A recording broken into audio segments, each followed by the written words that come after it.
Good evening, everyone. It is been a long semester for all of our schools, all of our teams, but now here in the Division One Grand Finals for NECC Valorant, it is going to come to a close.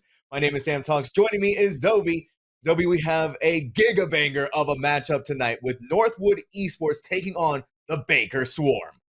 As a rematch from our upper quarterfinals to decide who is your Division One champion. And Baker Swarm, this ragtag group of tier 2 players coming in under a collegiate banner and making work of the NECC 1 division versus Northwood University, right?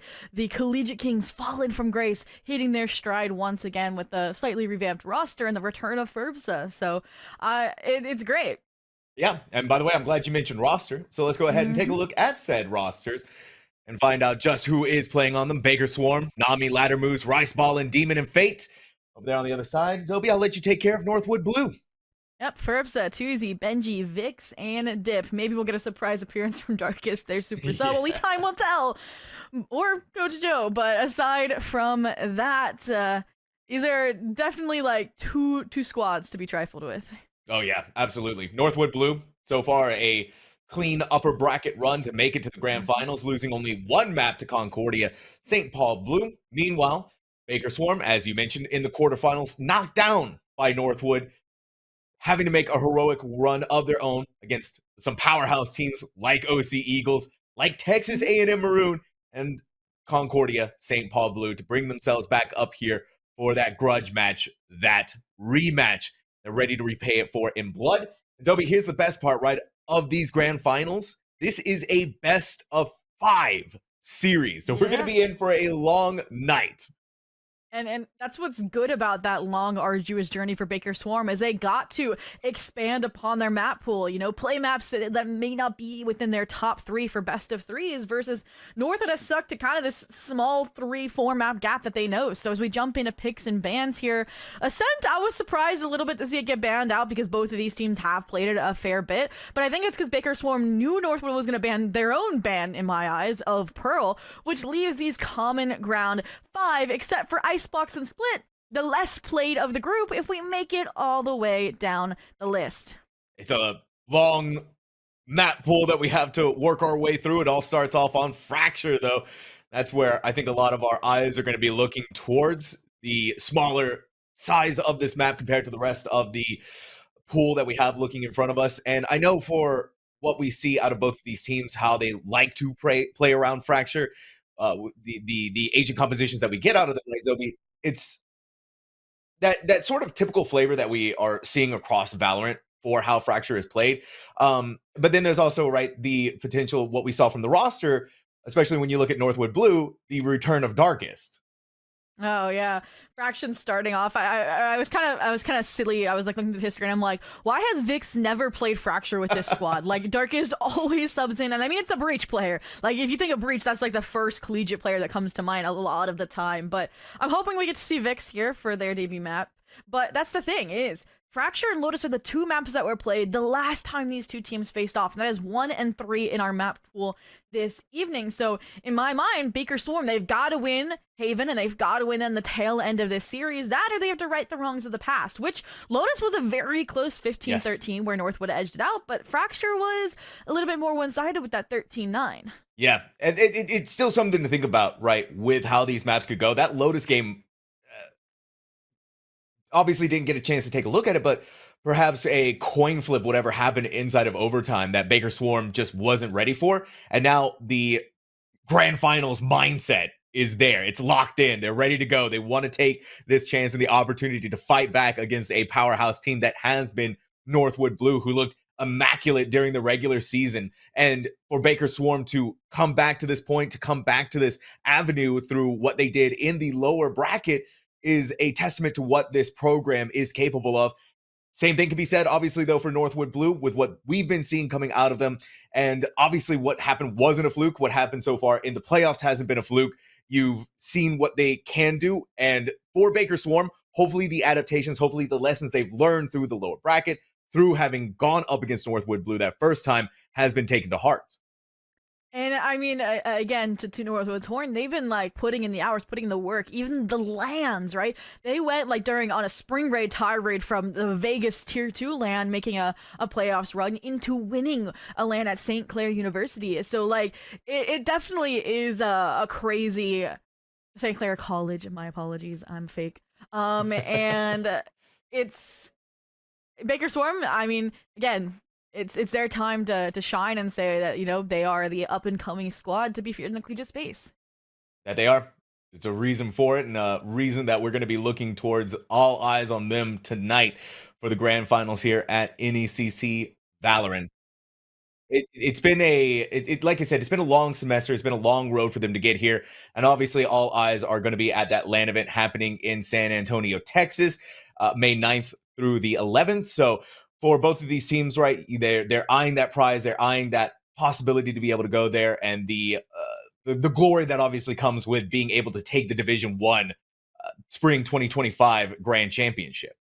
Yeah, and Northwood, right? They've already like punched their ticket to CVAL. They have more tournaments to play in the rest of the semester. I'm not sure where Baker Swarm lies in that division, like what tournaments they've played in the collegiate world elsewhere.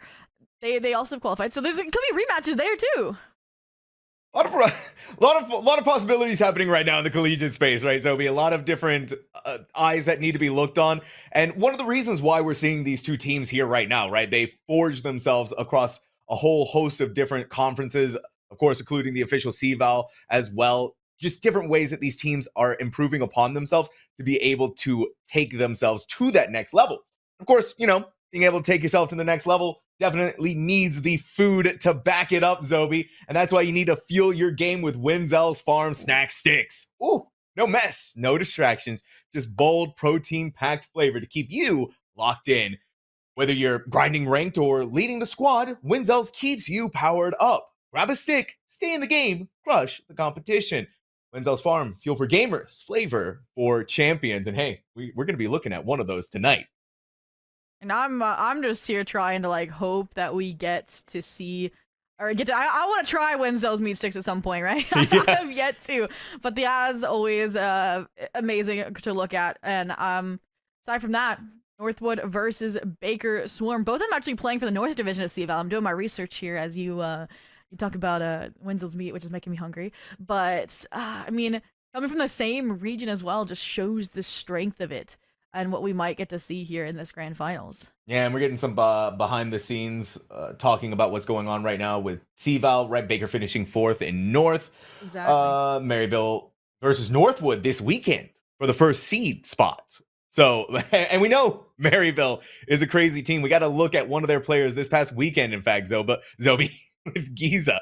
So it's looking at what these teams are going up against, is looking at how these teams are playing, and a reminder that, yeah, Northwood and Baker have been through a lot. They continue to put themselves through a lot, and they're putting themselves right now in that best of 5 mentality. And when you do best of 5 maps, right, it expands your the awareness of what you have to do to get yourself towards that successful spot.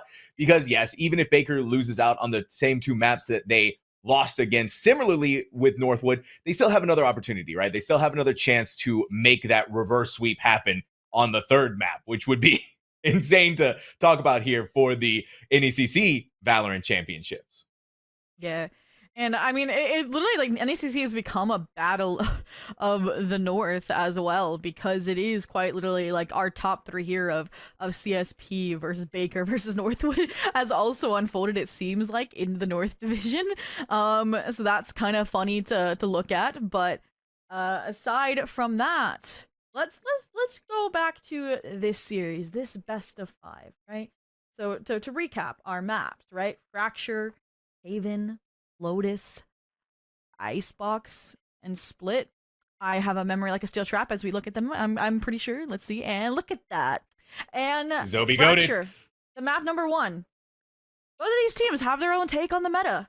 No Rays anymore, unless we see a last minute change. It's the Neon versus the Yoru that we expect to see. Now what do you make of that? So both of those agents occupy a specific niche, right, when it comes to how Fracture is played. Neon obviously loving the tighter corridors and the leaner size of the map to abuse their speed, and of course the fast lanes that help them get onto whichever side they want to push onto. Whereas Yoru needs to have that more cognizance in the back of their mind and more of that team play to make this agent work. I'm not opposed to either one of them, right? Both of these teams understand how to play these agents and what make them work on Fracture. And so I'm not anticipating any mistakes of major magnitudes here, Zobi. I'm expecting both of these duelists to know what they need to do in order to make their specific agent work. Well, we've set what we expect. We've set the win conditions for both of these teams. And another thing to point out as well is that they kind of had this mentality going that they're starting on the same sides for most of the map pool, and if we make it to that tail end is when things will finally get changed up a little bit, so that could be really tone setting, especially for maps 2 and 3 when we get to those 3-site maps. But for now, you mentioned it, smaller in terms of being 2 sites, but a big map. We're gonna have to leverage a lot of information, and to get our agent select filled in, look at that, no surprises here out of either squad, and we might get a Vix on Fracture. Woo! Hey, there we go. Vix, Darkest foregoing the opportunity to play Fracture on map number 1. It's challengers. That's what it's all about. There you go. So yeah, It's Monday night. Gotta go do what you gotta do. But here for both of our teams, hopefully Vix, well aware of what they need to do on Fracture, well aware of how they need to play the breach. But like you said, yeah, Zobi, this is just Fracture through and through, minus the Rays. Insert Neon Yoru. No, for sure. And I mean, everything else being the same here, it's interesting because we do know that Northwood toys with the Vice for Benji. So I'm sticking with the Cypher, shows the strength of it. You're gonna be running through the Neon trips. Neon's gonna be running through the Cypher trips, I should say, and we'll get to see how that affects things. But aside from that, getting ready to jump into the pistol round, and look at this, not fooling around. Baker Swarm 5 strong here towards B main, and last thing you expect is your Cypher to be fighting out, but look, they're right behind Dip here. Oh my goodness gracious, it's a battle of the guided salvos. Utility already used. Try to get ahead of it. Benji's gonna take small amount of chip damage, but no life lost just yet. Ooh. And see how far forward Dip is pushed up with the special delivery, but they're also going to be caught inside of a fault line. And this is where the relay bolt is going to come in handy. Ladder trying to put in the work, Benji to protect their teammate, but it's just not meant to be. Baker Swarm overwhelming Northwood Blue with the sheer numbers and util dump of the Sentry. Vix by themselves, filling in for Darkest on this map. Now the last remaining player is Tuzi, seen by the tripwire, leaving behind one player, blinded out by the flashbang. Here's the smoke that's going to go up. Now what's going to be on the other end of this is a 3-player nightmare. Try to take your ones. You're going to grab one. That's all it's going to be. Baker Swarm and an electric pistol round takes it. While they have 3 players strong, each of them had less than 25 HP to go from the insane anchorage from Vix. And I mean, I think that pistol round summed up, first off, they don't even have all of their utility pieces, and we saw stun for stun, you know, damage for damage utility. It was all a matter of stalling them out of these choke points, and I mean, it was kind of a rip for a dip that they were so far invested that they couldn't get out, and you saw Benji trying to keep them alive while they're double stunned by a fault line and then a relay bolt, but fortunately it's just not enough. So Eco round now for Northwood Blue. You can see Baker Swarm aware of what Nico could look like from Northwood, you know, maybe like a 5 arcade aggression, a quick B main take, and his ladder moves, taking the zip line back to the squad. And now that the time is starting to tick away, now that they've kind of superseded this pressure that may have mounted for Nico, they're gonna go for the actual side exit. Yeah, small fault line. That's really all that's gonna be happening here. Rice balling. Positive with the rest of the squad at arcade. A lot of noise being made, but Northwood Blue not taking the bait just yet. Oh, no. Waiting to make the rotation for someone to happen over here, but oh, Furbsa didn't look up. The call out had to have been made there, so Furbsa hacking behind a little bit on the call outs. Northwood Blue down to the final 2 players. Vix gonna make their way back up to heaven. Still just that classic, right? And you're not gonna waste too much of that extra pieces of util. Adamus is gonna slightly slide up, but the ghost have that little bit of extra firepower towards it. And again, Tuzi has to walk through a smoke to their death. Baker Swarm flawlessly takes the anti-eco. And I gotta comment on Furbsa for his honor's sake. He was 100% playing the trigger to split angle. He wanted both of those players to not clear the corner, jump out, and get both of them, and that's why we saw Tuzi swinging, just to distract from the fact that Ferbsa was there. But aside from that, I really liked it. Even the B take there from Baker Swarm, right? You kind of identified Vix's side off the fault line investment, and they send in Ladder Moves, who has the Ghost. It's like the sacrificial lamb, since they're the one that doesn't have a weapon to give away on the second round buy-up, and they still win the duel. So they keep it flawless, they buy up the additional weapon, and this is a fearsome bonus round, so this is scary. Wow, somehow Demon gets into sand after being targeted by 3 players and survives with 1 before finally being brought to heel by Vix. Eyes on drop, can't let Ladder Moves get away with it, and they don't. Vix flicks back over, lands their shot, removes this pesky Cypher off the map. And for poor Baker Swarm, right, they flawlessly walk through the anti-eco, but power not backing it up. Still on the high ground, Rice Ballin. Gonna be able to take their shots across the way to Ferbsa. Folks are going to come down, but still a minute to work with here for Baker Swarm. The numbers are evened out. Same can't be said quite so for the HP, but be surprised how Baker Swarm going to take the rest of this round. Ooh, Vix could go huge here. Orchid Spell Disaster, and it's the former.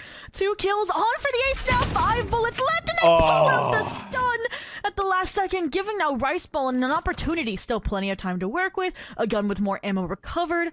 The difficulty here is, look, Northwood Blue, the buddy system employed, just waiting, calling the bluff on the rotation from Rice Bowling. They should be in place. Counter anything that's attempted here. Yeah, right. 1 ult orb away from the Armageddon. Guided salvo locked in, but that high-low is going to be nasty to try and deal with. The second they peek their head out, Tuzi is going to smack it right down. Northwood Blue is their denial of the bonus. And we're starting to see kind of what, again, these slightly different compositions bring to the table, right? The Neon, a little bit faster of an initiation, right? Gets ahead of any of that kind of A main fight action they're trying to take, right? Ferbs gets caught out, has to gate crash, and Vix is the one to left to clean up the mess, and they do very, very well with those 4 kills. And I mean, refighting there beautifully as they're maybe feigning a rotation out of main. It's great. And Rice Balling able to, again, get those refrags, get that Armageddon now, gives Baker Swarm the opportunity, now that weapons are fully in hand and not a strengthened bonus. They go for a more concrete, the exec, trying to challenge this Cypher's domain. Yep, Stealth Drone gets a little further. Doesn't detect anyone or suppress anyone either. Knows, of course, 1 player on the side, but you got to be so careful of the Cypher utility that has been set up. Ladder Moves could get a timing onto Benji, but they look behind them just for the second. The guided salvo is going to force them inside of tunnel, and you're hearing a lot of players coming in their direction. Didn't get behind the wall in time. That's Benji grabbing first blood against their mirror. Still, though, the rest of Baker Swarm is going to live up to their name. Swarm on sight, but with Nami going down, there goes the spike along with it. Yeah, Ferbsa is casually dancing around. Fate's going to have to take it back into their own hands, but Dip, the knife in the back. Ice Ball and the last one standing again. This time, instead of a 1v2, it's a 1v3. Flick back over towards Kitchen, but guess what? Another one that you had to deal with. Numbers advantage working out here for Northwood Blue to tie things up. And I think that round went wrong for 2 major reasons for Baker Swarm. Things they've been good at finally didn't work out for them. For example, ladder moves, right? They've been very slippery, right? As soon as they recognize pressure, they get out and they survive. That round, they didn't. And then there was a questionable mid-round call as well. Ladder moves, they see 3 players be main. And because Baker Swarm had Heaven control, had arcade control, they decided, okay, let's continue this B exec. But by that time, they're already surrounded. The players from A have already rotated Jenny and Canteen. And they just didn't altogether fight those players main, and they got fragmented, picked off one after another. So tied 2-2, Baker Swarm still sitting on a budding trove of ultimates here. Weapons kind of scattered, right? You have the Sheriff for your breach, but then you have the Vandal here in Demon's hands. And I mean, that doesn't give them the most confidence, the strength to fight through this Sky Smoke game main. No, it doesn't. And you can feel the difference in tempo, the difference in pace that's happening right now for Baker Swarm. It's all about slow goings on this exec, but Northwood Blue still has an idea of where they want to lean their players. Vix set up with a fault line, contact play when the door opens. You're gonna have a swing, immediate swing out from Tuzi, right? Here's one trade for another. But the numbers, far too much for Tuzi to try to deal with, even with the Phantom in their hand. So Vix has to give up Heaven control just to make sure that they don't fall from the rest of the players at Sands. And this was nice. I was still kind of like glancing over towards ladder moves to see what impact they would have on alert towards B. But again, even despite that setup, it's just this feigned aggression doesn't find kills. And when you reaggress, you don't have the same utility pieces to win a site, to overwhelm dip. And this is the result that your lurking sentinel ladder moves is left for a 4-kill to clutch out the round, and only a ghost in hand to do so. 4 ladder moves. Gotta figure out what to do in 1v4. Try to go for one of those fancy weapons left behind by one of their teammates, squad mates, but yeah, you're running out of time, you're running out of avenues to work with here, so just take your chance to see what you can get away with. Edge closer towards the side eventually. Got his elbows launch in. Vix is going to be the final nail in the coffin for this round. Against Baker Swarm, Northwood Blue takes the lead. And I mean, like I said, early round for Baker Swarm, I've really liked what it looks like. I like the initial mindset there. I mean, they almost, like you said, won sand control, but again, the disengage, cutting of noise, and then the fact that they re-hit, it's clear Northwood is never falling for these shenanigans. They're anchoring until they have any other reason to believe something else is happening on the minimap. But look at this. Dip, Armageddon already out. What are they planning to do here from the get-go? And it looks like it's an aggressive arcade take, but ladder moves have none of that. This is going to cue the speed up as well towards A, which also feels intentional, right? You put your Cypher here. You put Benji here for the first time. Yeah, exactly, too, right? You see all of the utility set up there. How fast that rotation is off the back of the stim beacon. Not even a stim beacon. They still have that. So the rotation just comes in quick and clean. An aftershock that stalls out the push onto the site. And even if they did go into there, they still had to worry about a possibility of a tripwire that they may not even know anything of. Now we're seeing a lot of sand occupation from Baker Swarm. Riceballin still has to make these fights work. And doing just that. Oh my goodness gracious. Right into the special delivery. Tuzi needs to put up a smoke in time. The rest of Northwood Blue popping off. Tuzi finally makes their presence known in a phenomenal way. Riceballin over at Sands. Special delivery forces him out right into the crosshairs of Dip. Now down to the final player. Ladder moves, gonna put the camera up, but logic dictates, right? The Cypher has to be here somewhere. Benji doesn't even care. It's all just about drawing the crosshair away for Dip to finish it off. Northwood Blue making it look easy. Ooh. Baker Swarm again. Looks good in the early round, and then it starts crumbling. I liked the Sands control, but then the conversion, namely Dip with, or sorry, Benji, I should say, with their neural theft, they let that pop, and that kind of facilitates guides so that I think it was Brimstone on site was more confident. Tuzi was like, I can take these fights. I'm not biting off more than I can chew. Challenging, you know, the Tejo, challenging the opposing Brimstone over towards Sand. All of that worked really, really well for this squad, and I think that's what Dumbbell is trying to talk about here. Is okay, we're setting ourselves up well, but then the follow-through, the final execution is breaking down. So why? Yeah, why? Something not quite lining up in Baker Swarm's mind. Hopefully this timeout will give them the adaptation they need. It's a lot of the issues that you've been bringing up, right, Zobi? With the mid-round calling going into the later rounds, they have that phenomenal early round start that just tapers off as time goes on. And Northwood Blue, just the map control that they exert on Fracture is next level. Any form of contact, the entire team is already there. And if they have any hints or whiffs that a site isn't being hit, they just know they have that at the back of their mind. So yeah, timeout now coming to a close here. Hopefully Baker Swarm can figure out what to do with a bevy of these ultimates as well. Especially when you look at Fate being one off in their Rolling Thunder. This could be an explosive ultimate round. And I think maybe they're trying to, I was going to say, I couldn't tell what was happening there for a sec. You know, your players are still spawn, your Neon's diving in alone. They're lucky nobody was there to try and fight over towards Dish, but they've gotten that control nonetheless. They have a little bit more developed of a lurk play, right? Ladder moves alone, a main. He'll also solo, but this is something that Northwood's been really good at, I was going to say, is getting ladder moves out of the picture. Yeah, silver linings though, right? All across the board. Even with this lighter buy, Baker Swarm is capitalizing on picks across all sides of the map. And sure, ladder moves may have fallen, but they did grab Burbsa on the way out. So here's the Armageddon. Try to stall out for time. Try to get the spike planted. It's really all you're looking for here. Demon deposited it inside of the smoke with a stinger. Has to be very careful what happens on the other side of this. Pops the overdrive to go in. Dip concussed out. Looks over behind them. Riceball and a Demon with that Sheriff. Now down to the final player. Northwood Blue finally stalled out on the back of a Baker Swarm timeout. Vig's the last player standing.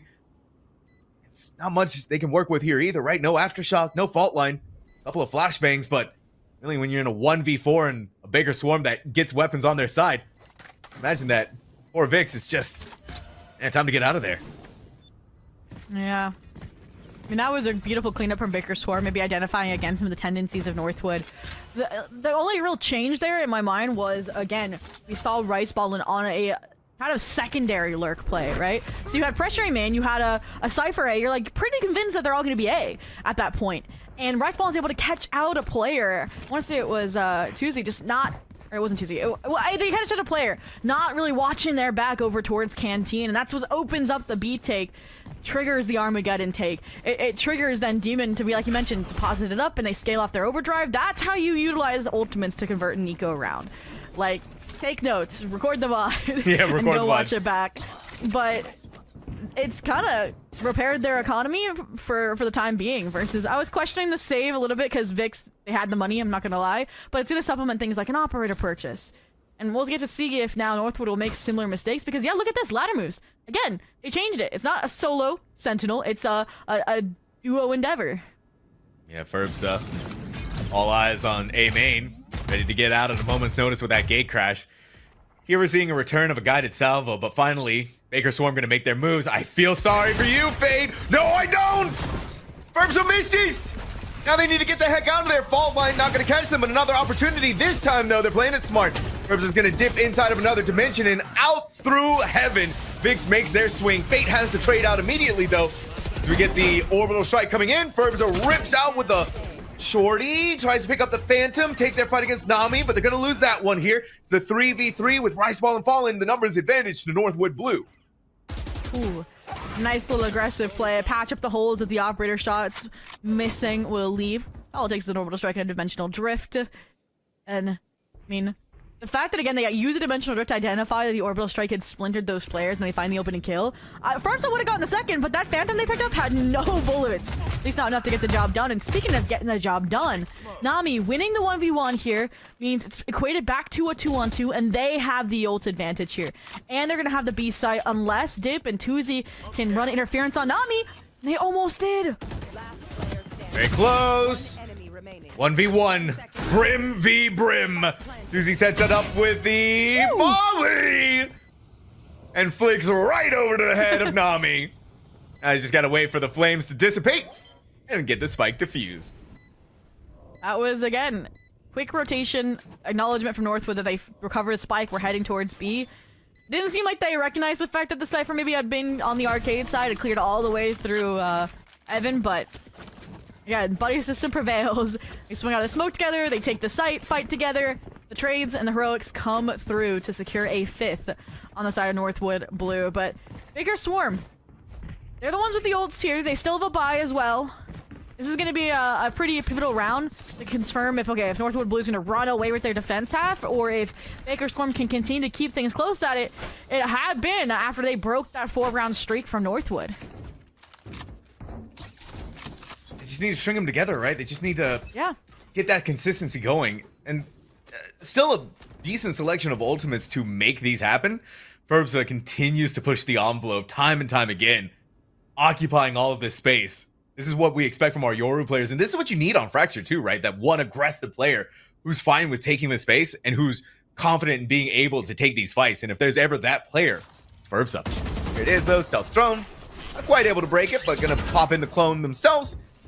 Gonna be suppressed now, not gonna be able to use the gate crash to safety, but still gonna try and take their ones. Fortunately, sliding in is Demon, distracted by another body. Ferbs is gonna miss their shots. Baker Swarm, instead of trying to push into this though, look at how free they are towards the B site. They drew enough of the players away, and again, it's about realizing those tendencies, Obi. And I do like this. Again, finally a good late round call, but you're also fighting into Benji's site, right? So it might seem a lot simpler, a lot easier to break through than you're hoping for, especially if Benji can find this frag on a ladder moves and their entire focus can be towards B. But look at that. The sun! I'm surprised ladder moves isn't scaling up faster. In fact, this is just now allowing the rotation to come through, allows the Armageddon counter to come through. Oh, it's getting dicey! Wow, okay. That could have been close. Oh, but Laddermoose doesn't realize where Vix is. They look at the camera, but it doesn't even matter if Vix was the one to do it because Dip has the headshot. Fortunately for Vix, there is no team. It's just him. A 1v4. They do have a fault line. They do still have their 2 flashbangs. That's all they have to work with. It's isolating the ones now at this point. But I don't imagine Baker Swarm's going to be given that either. Look, 2 in heaven, 2 towards kitchen.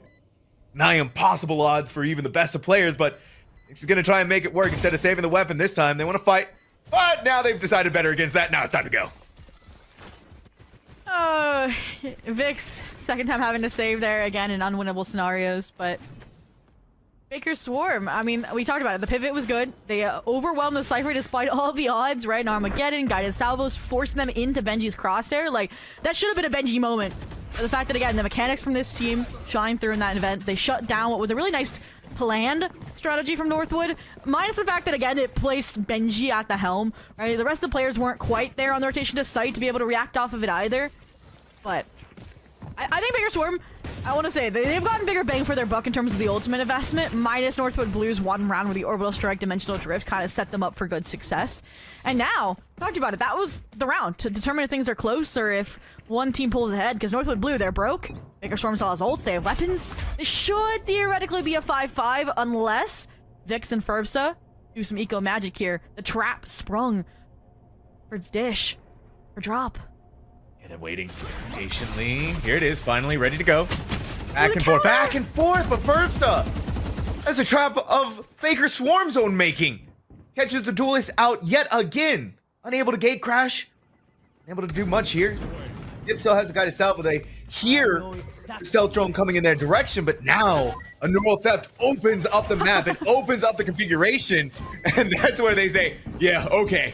All of them are hovering in mid towards this A. We try to get over back to B as fast as we can. And as long as we do things like that, as long as Rice Ballin is winning theirs, Baker Swarm should be seeing an easy B site. Oh, this is a little ambitious, I was to say, from Rice Ballin if they decide to swing through the Sky Smoke, right? Vandal falling into the wrong hands of a player like Benji could be lethal even in a 3v5, so they fall off. They're gonna play Bodyguard in the Brimstone, who has the Orbital Strike, just in case. Nice. At this point. Rice Ballin wants the ace at this point, right? You gotta try. Oh yeah, you're feeling it. You're feeling it! Wait a minute! Rice Ballin! Got how ammo works for a second. He's gonna be able to pick it up. No more ace, but maybe a 4K? Nah, Tuesday says no. But this is brilliant from Baker Swarm. To be able to take this round, this almost near flawless flashing as they did, to bring them to a tied map, 5-5. Yeah, shut out any thrifty possibilities there from Northwood. And Dip, I will say, there was like an ounce of hesitation between, okay, am I falling back or am I fighting forward? Like, they know I'm the only one here on B. You can hear them stampeding through arcade. And they looked like they were to fall back, and then they took the dive past the incendiary, and I wish they had committed one way or the other because they got punished as a result. And, I mean, rifles in hand, the shield situation's a little sparse, which makes me nervous for Northwood to get a 6th on the round. But look at this, the same trap strong, but with Dip at their side in addition. They don't want Ferbsa getting first blood in, but it's Ferbsa again! There's so much utility! So much utility! Ferbsa, finally! If it didn't work at first, try again! The sands run red with the blood of Northwood Blue's enemy! But Nami! Unreal, unbelievable! The success they just found! It was 3 players taken out by Northwood. Nami's just put it back into contention. If Laddermoose can do something here, they have to beat Vix. They have to get this headshot, and they don't. Now it's all on the shoulders of Nami. Either be crushed by the weight or to rise above all expectations. And that was my kind of realization there. That was a mirror of the last time this evolved into a 2v2, right? But it was Nami finds the opening kill, right, over towards B main, and they get the rest gambled correctly. That the other 2 are on the opposing site. So the fact that they did lose it puts Nami in this 1v3 I should say, 1v1 against Benji for now. Oh my goodness, if they go A here after finding a pick on the Tuzi? Oh, yeah. Footsteps. Yeah, they're playing it smart though, right? Oh my god, Nami! But there's no choice, right? They have to plant the spike. They're gonna put the molly down to try and protect themselves to let that happen, but Tuzi's just gonna scale back, right? They're gonna play and wait with a breach coming up through B main. Safely planted. Go back over to the other side. Here comes the molly. Looking behind them. Vix is unreal. Split-second shots to be able to capitalize. Despite the heroic efforts of Nami, Northwood Blue is going to regain their lead.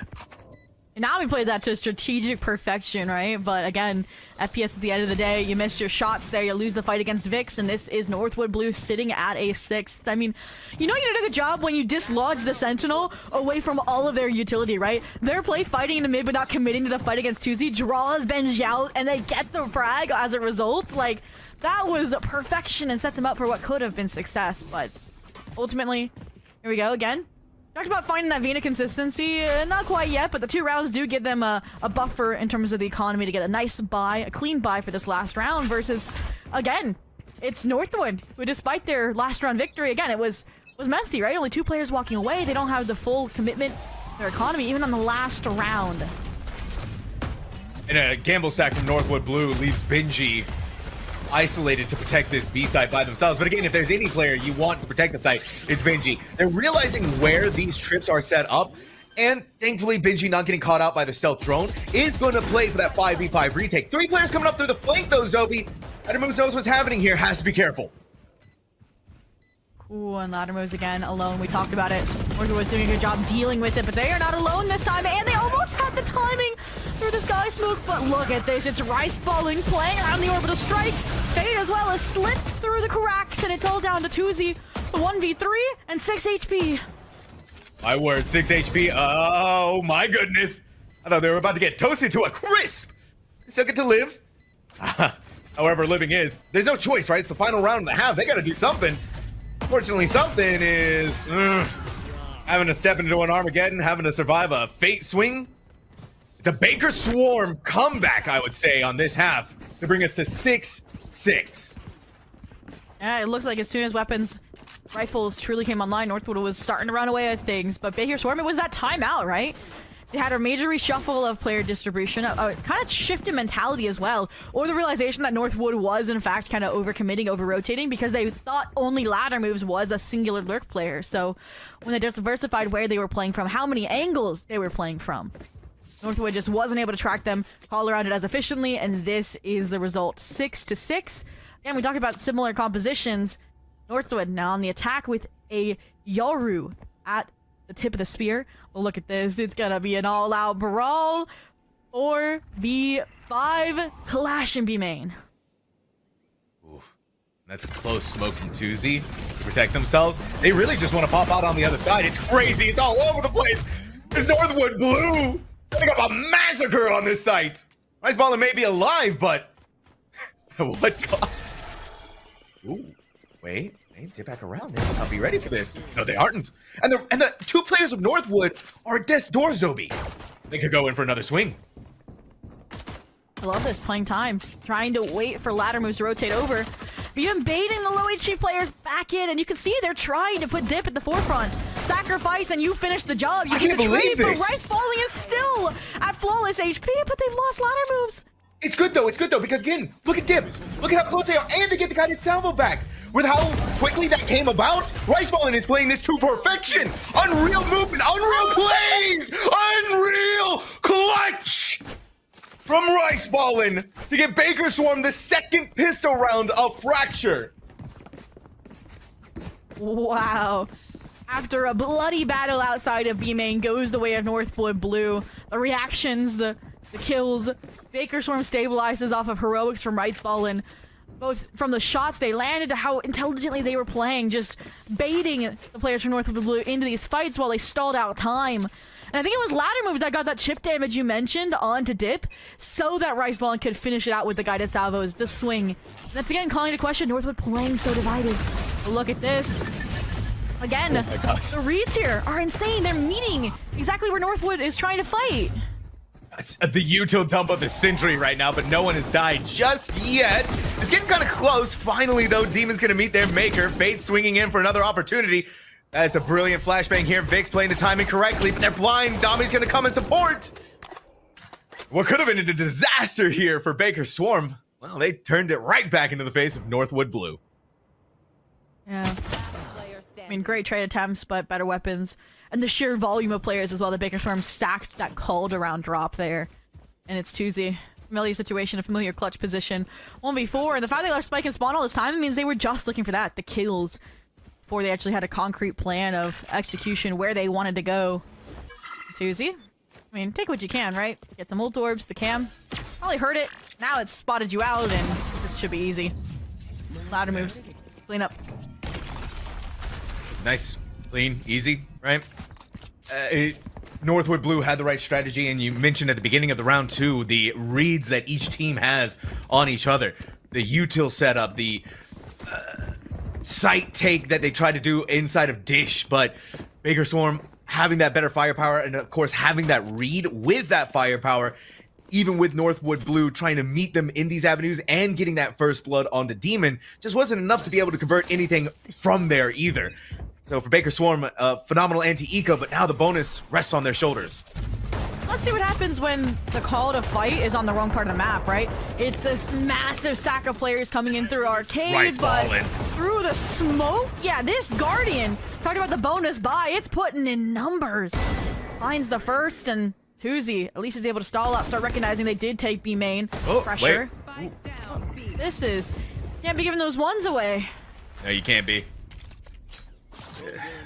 Tuesday was on a warpath down in tunnels, but somehow Baker Swarm is still surviving. I love the stealth drone parkour that we get from Riceballin'. Always a treat to watch. The spike was on B, but look at where we have Benji at, right? It's been on this A site. They have the camera here too. They've been clearing out. They've been waiting. They've been checking out and seeing if someone is going to be here.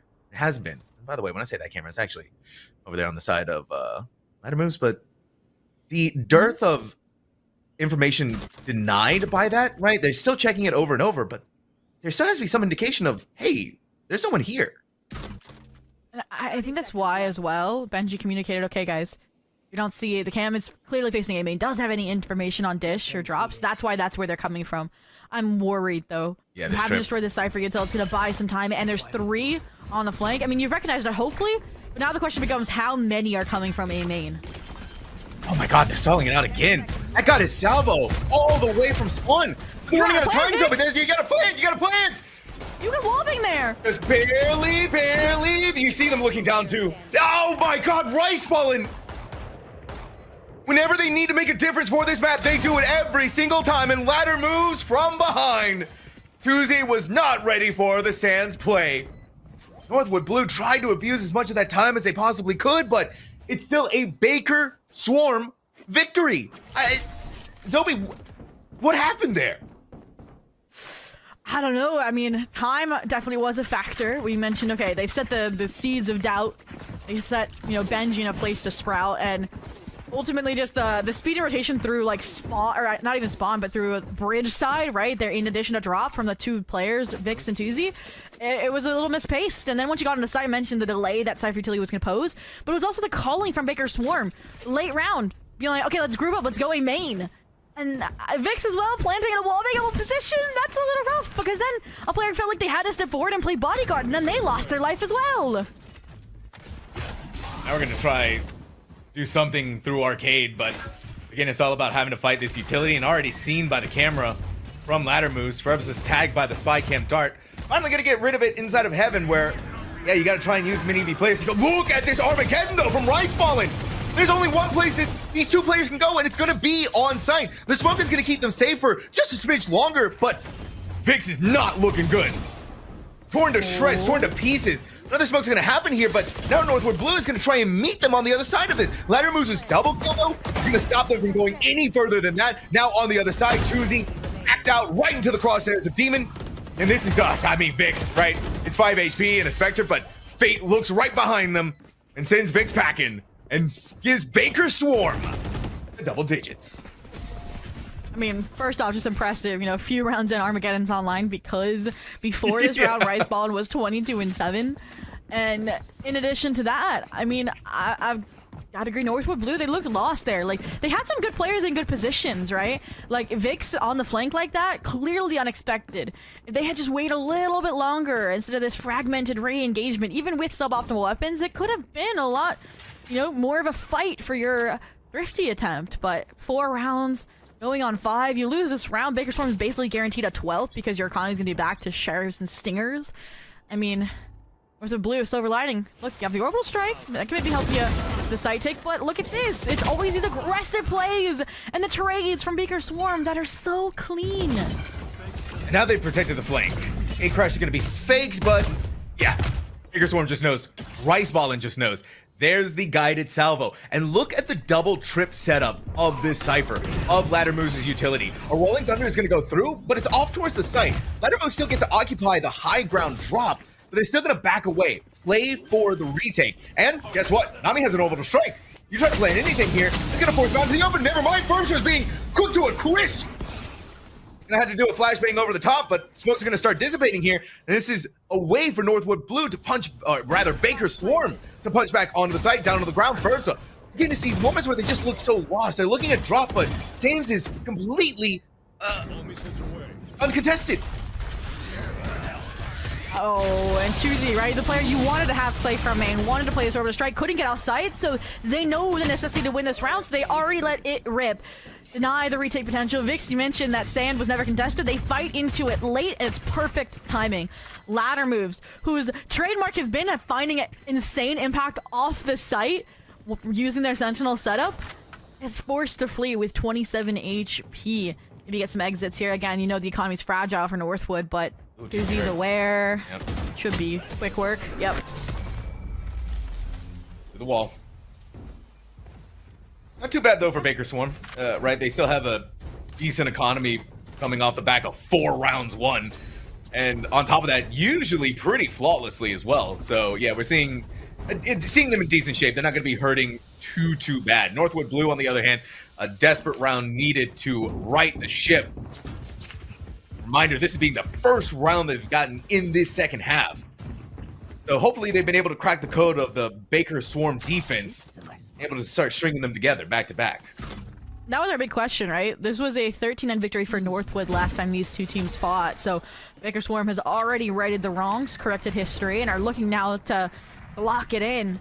Herbsta, I was going to mention, the ults are starting to come online for Northwood, but they don't even need them. Oh my goodness! Their own salvos stop Herbsta, but Div salvos finish off Nami anyways.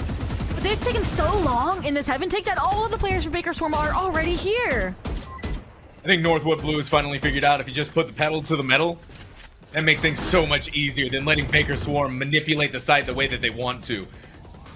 Yeah, over on the other side, here's the Cypher Cage to try and get them onto the site. Vic's going to be cleared through Arcade, but not before moving Ladder Moves off the map. Now up into Heaven, Div's going to make a swing, just spray it down. Northwood Blue looking back in fighting form. And I agree, Sam, that Northwood Blue definitely has that, like, okay, if we drive the speed up, it makes it harder for Baker Swarm to respond. But also, Baker Swarm, they're not as, I would say, colorful in the retake attempts, right? The whole thing with what they've been doing is when they realize, okay, they're heading a site that we didn't aggress in that part of the map, they follow through, they flank, they kind of have a multi-pronged retake. That time it was everybody through spawn. The Neural Theft saw that. And I did like the late call, right? Utilize Ladder Move's cage to clear out Arcade, but there was only one player. And you couldn't clear out Dip from Heaven, so all of it fell apart. So not only does Northwood Blue get the round, they disrupt the economy, they have the Armageddon, and now they've learned how to fight against these aggressive plays. Yep, you just hold your ground. Nami, that's the second time a guided salvo has blown them up to Kingdom Come. Not the best of times here. Rice Ballin going to show that clone who's boss. Hook goes up, deny them the vision. Baker Swarm looking so much worse for wear. I mean, Rice, it's just Rice Ballin and Ladder Moves. All that's left to piece together something back. Realizing that, yeah, the economy's in rough shape. We can't lose our power weapons. We can't lose the Vandals we have. Early call to save. I mean, a 5v2. Question mark is now, how far does Northwood go tracking them down? I think they've already caught wind that this is a save, or even just a spike gets planted, so. Going searching here. Ooh, the good read as well from the guided salvos. Flushes Ladder Moves down. You probably heard them drop. Now it's going to be probably multi-pronged, but the players divided. Doesn't matter, they're winning their ones! Alright, unfortunately for Ladder Moves, right? Door open behind them, gives opportunity for Benji. But if you're going down, Rice Ballin is going down swinging. Oh, yeah. Listen, it's an ace now or nothing. Fortunately for them, it's going to be nothing, but, I mean, it's still not the worst case scenario that happened here.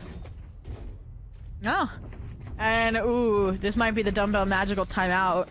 We saw how effectively it turned things around in the first half, and I wonder if Baker Swarm this time out is to address kind of what I mentioned. They're starting to simplify these retake attempts just a little bit. They're not, you know, clearing out a large portion of the map like they were doing previously with these aggressive plays. I mean, we talked about they were overwhelming players like Benji. They were kind of forcing Northwood to go towards their Cypher setups where they wanted them to go, where they were in a structured position to retake against it. So I think that's what they're talking about, is how can we pick things up and resume that sort of domination, that kind of hurdling of Northwood Blue. Big questions abound here for Baker Swarm, but the last time they took a timeout, right, it worked for them. It gave them the next round. They may have lost that one, but then from that point on, it was 5 rounds in a row to bring us where we are at this point. It's Baker Swarm needing to figure out now how to correct the mistakes, how to stop the Northwood Blue speed. Of course, also where these ultimates are going to come in handy. So that lighter buy that they have online, Rice Ballin can afford to purchase up big time, the Hero Vandal in their hands. The rest of the squad is going to try and piecemeal together something. But hopefully something's going to happen now. Northwood Blue is just that one more round to go. All right. Here we go. Talk about it. Fighting when you know where the players are. That's exactly what they do. They delay it slightly. They think the overtime is enough to punch through. But last time we saw this bloodied battle, it was Northwood that came out on top. So they need that extra edge. They need the Rolling Thunder. Wait. Oh my gosh. It was so close. But not clearing out the corner of Ferbsa. Oh my word. This is when you need replays to see how Ferbsa just got away with a criminal notion, a shutdown of Demon. Like, he was dragging every player on the side of Northwood to hell, and Ferbsa just steps forward the guiding light needed to tie things up at double digits for each side. I mean, that was a great defusal on the orbital strike as well. It kind of forced the players to fight forward, so that Ferbsa was cloaked a little bit, you know, in that little gap, but overall, it stands. We get to see them fight B main, and Northwood knows how to fight that. Players here, right? Got the fault line ready to go. We got Demon. Hopefully gonna win this one. They are. Don't even need to do anything more than that. It's a fault line. It's a relay bolt. Them just backing away. Fate's feeling a little dicey with it too, but that's the kind of stuff, yeah, good call. Just get back out of there. Don't need to risk your life for anything more than that. To get rid of the stealth drone. Yeah, that's utility being sent in. Ferbs are gone. That's right. Your tip of the spear along with it. Northwood Blue still cautiously approaching towards this A site. Still making the decision to end up here. Baker Swarm has tracked it to a T. This looks like, I was gonna say, maybe a fake out. Like the fact that they flushed out utility and aren't following it up. Maybe that was like them like trying to sell a fake, but then they didn't actually leave, and nor did Baker Swarm. Now the re-hit, they have less utility. Take this space. They're just lucky that Baker Swarm's respecting the take, waiting to play their own situation here. But look, there's an Armageddon online. This postman, despite being a player down, is gonna be pretty clean for Northwood. I gotta tell, but those stalls it out. And 2, Benji was trying to go for the lurk flank at B. Denied that by the Cypher trips. Eventually, though, smokes are going to dissipate the molly to try and stall out for as much time as they can. Benji's regrouped with the squad, so all 4 players here. Demon, they just know where they are, but the special delivery stops them from going any further than that. Now it's a back and forth affair with playing off the back of the Armageddon. Really, the only player who needs to survive this is going to be this Tejo. But it's Rice Ballin also with a Armageddon. Look at the wraparound from Drop. Rice Ballin needs to be ready for that. Dip, set, and ready to go with the Armageddon too. It needs to be used at the right moment. It's still going to be half. Rice Ballin trying to get ahead of the Armageddon, but they can't because of where the spike was planted. Northwood Blue. Wow. Phenomenal recovery to put them back in the lead. It wasn't even necessarily the plant location. It was more the direction of the Armageddon, right? Flushing those players, forcing them deeper, like very deep into A main, all the way into the sight lines of, like we mentioned, Benji, who was trying to play for that late, like, B flank, was trying to play off site.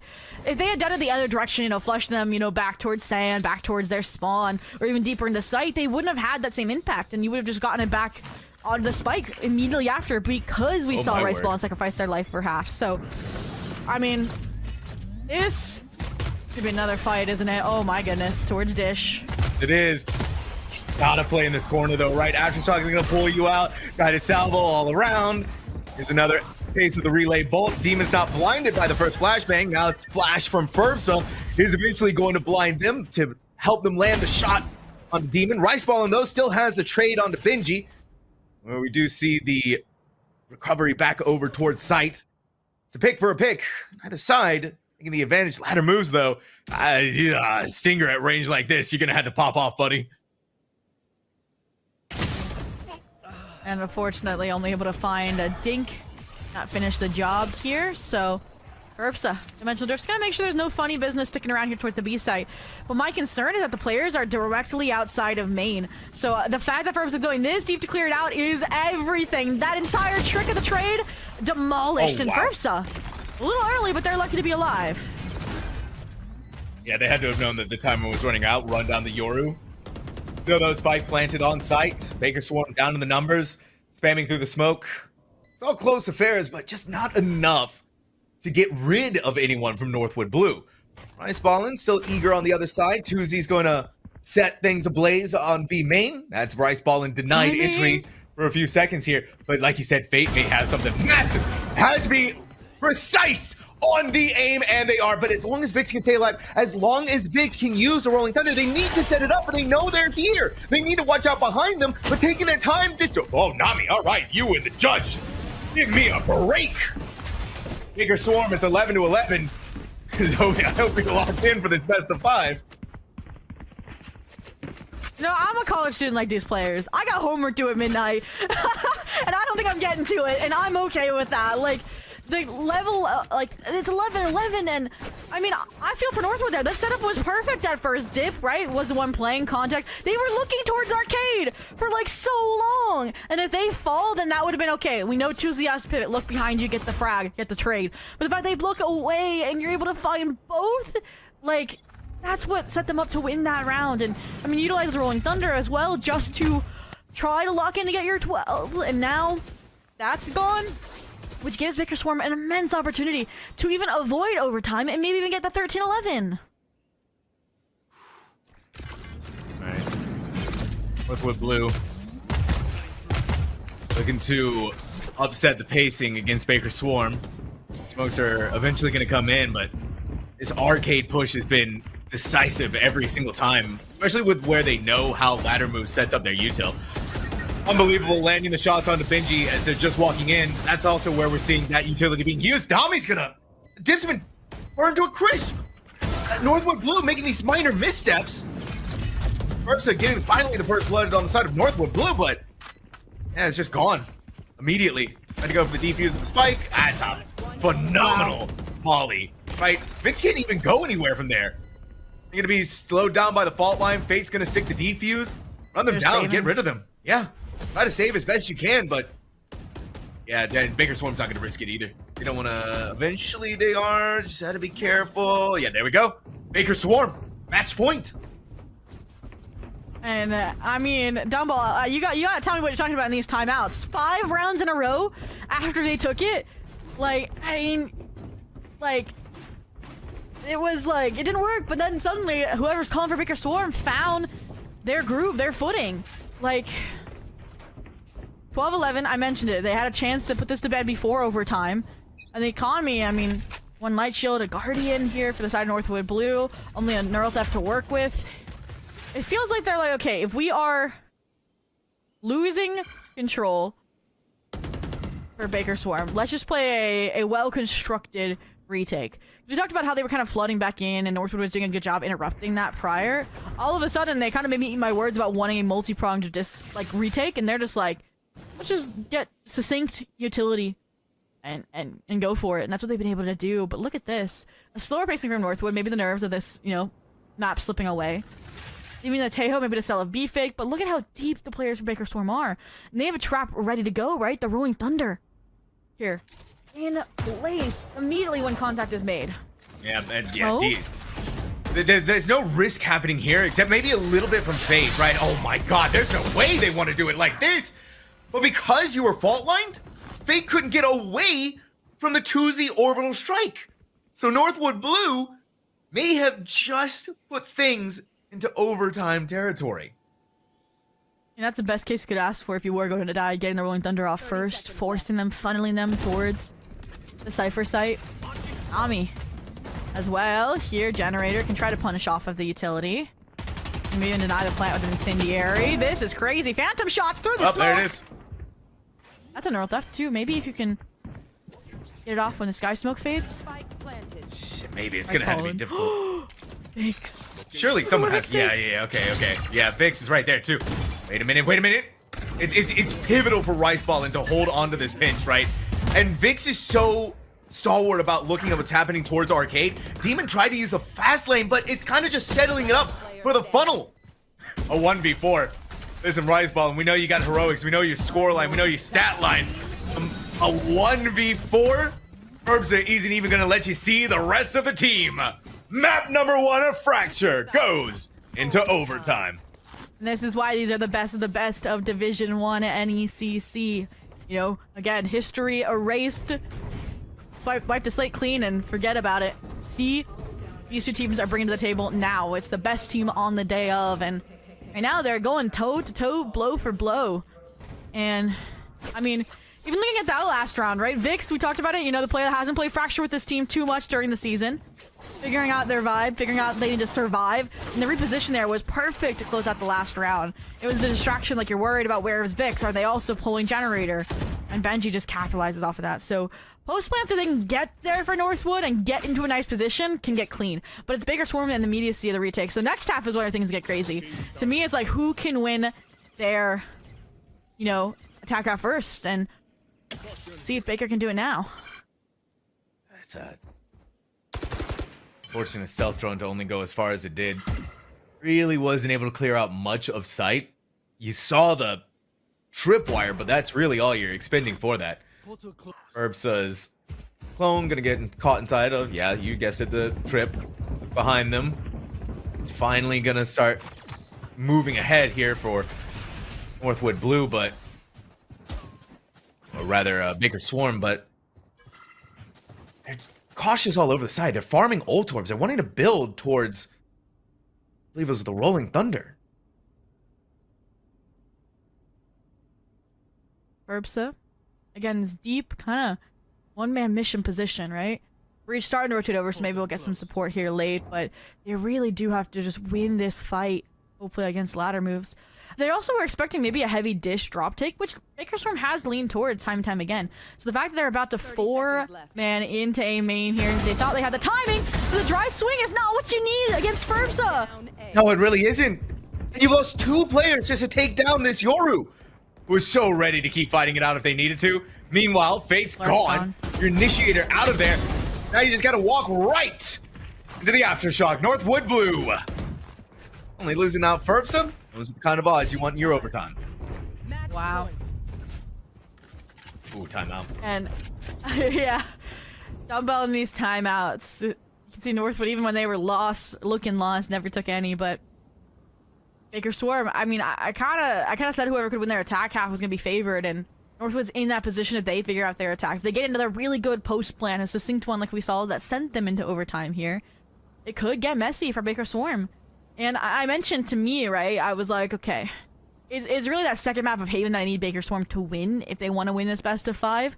But if Northwood Blue gets the ball rolling, if they go into a confident map pick like Haven as well, there is a universe, despite this being an overtime, where we get to trend towards a Northwood 3-0. But don't even want to will that into existence here, because these timeouts did wonders in the first half, can't do it again.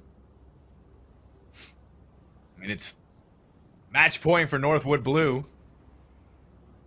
Baker Swarm, want to let that happen, right? I'm going to bring us into that double overtime. It's just a tepid pace, though, from Baker Swarm that we know that they can really abuse. Just didn't work for them. Now Northwood Blue getting kind of an idea of how the defensive half works for Baker Swarm. After having done so many rounds of it, right? It's fresh and recent in their mind, especially to understand what they need to do here to win. Hopefully they take those lessons to heart. Hopefully they remember the tempo that works for them. Uses it to great success.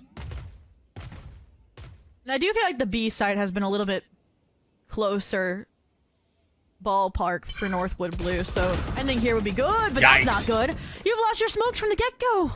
Yeah, Tuzi expecting the smoke to keep away anybody from actually being that far up, but Ladder Moves completely disrespects that notion and lands a headshot. That's disastrous, but it's still going to be Northwood Blue to push onto the side. They're no strangers to having to win out the 4v5s. Oh, and Ladder Moves 4v4s. again. His dip. Dipping these guided salvos in combination with the fault line, and then you just start wreaking havoc on any players coming through CT.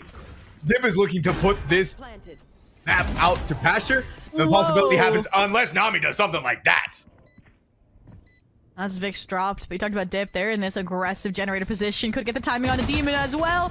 You saw the first flash come through. It doesn't connect, and now they're forced out by an aftershock. Dealt with, and the numbers have slipped back in the favor of Baker Swarm.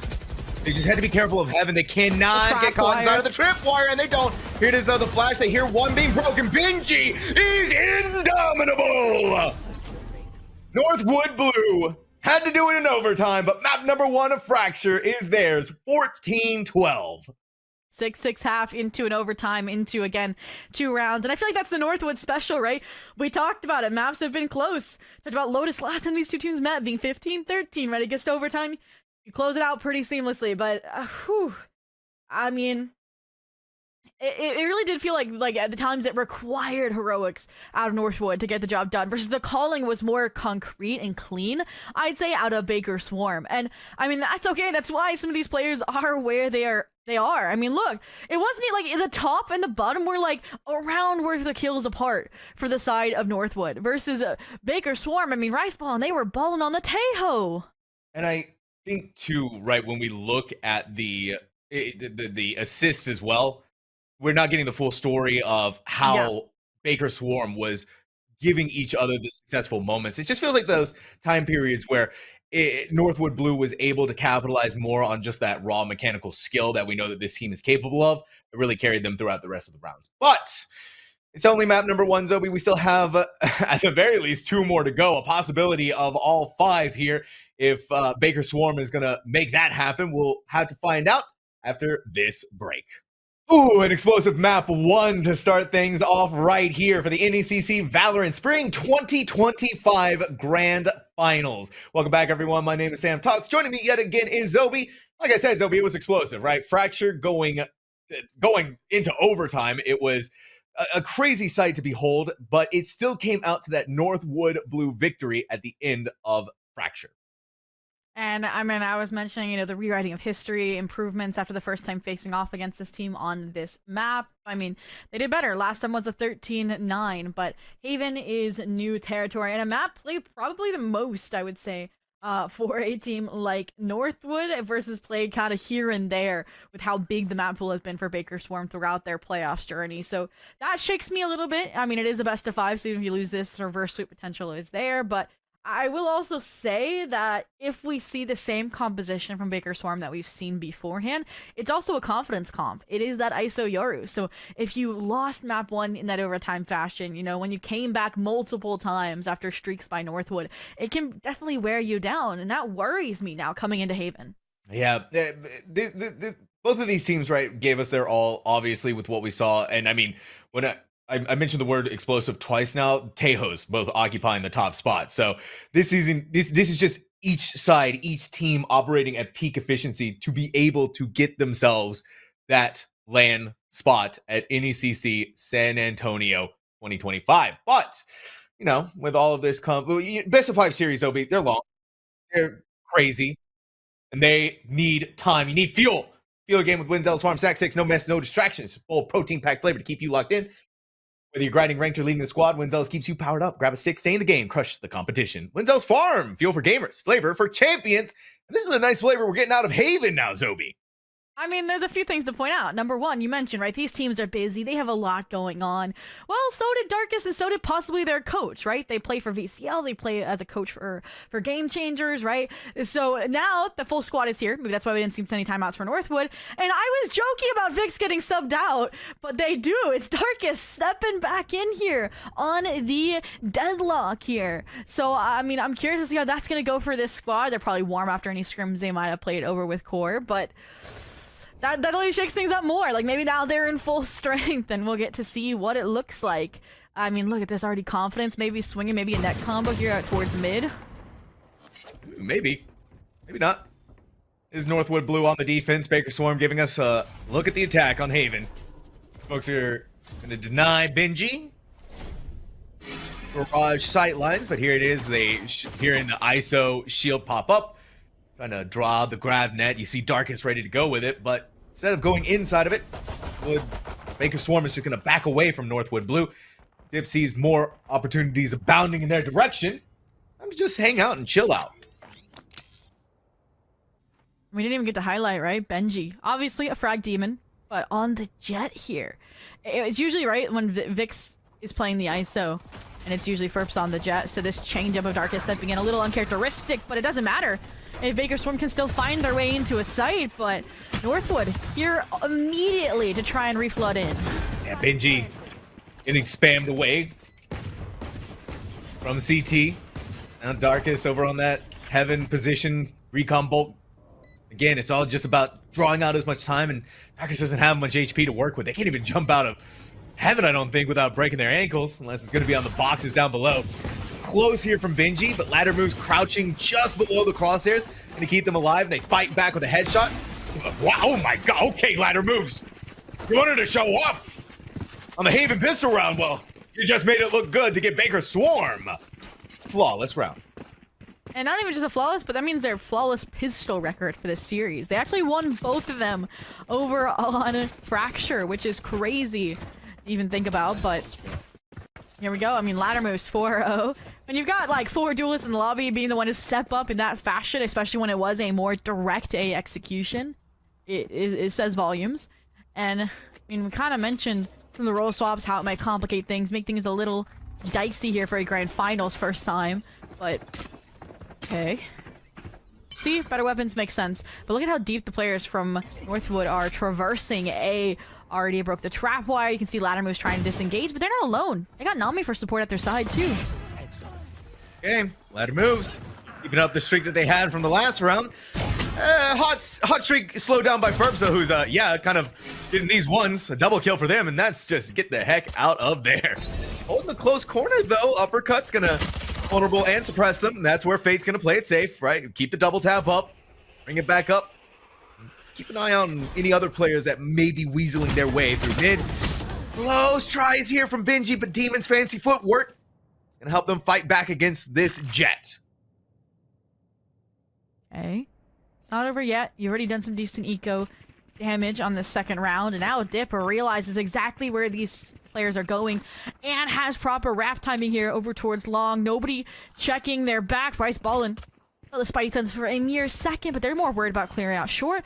They're more worried about getting the spike planted, and Dip knocking out the time, and they should be back up with their weapon out, but again, Discipline goes No way. No way. The time for Discipline, the time for Fate. Grabbing that headshot onto Tuzi. Baker Swarm.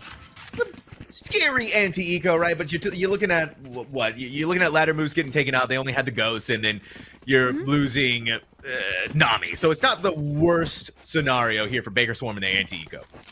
No, they get the big weapons, so those Vandal that was forced up, the Guardians. So I can see them reshuffling to get the best bonus attempt conversion possible, based on whatever plan strat we're gonna see.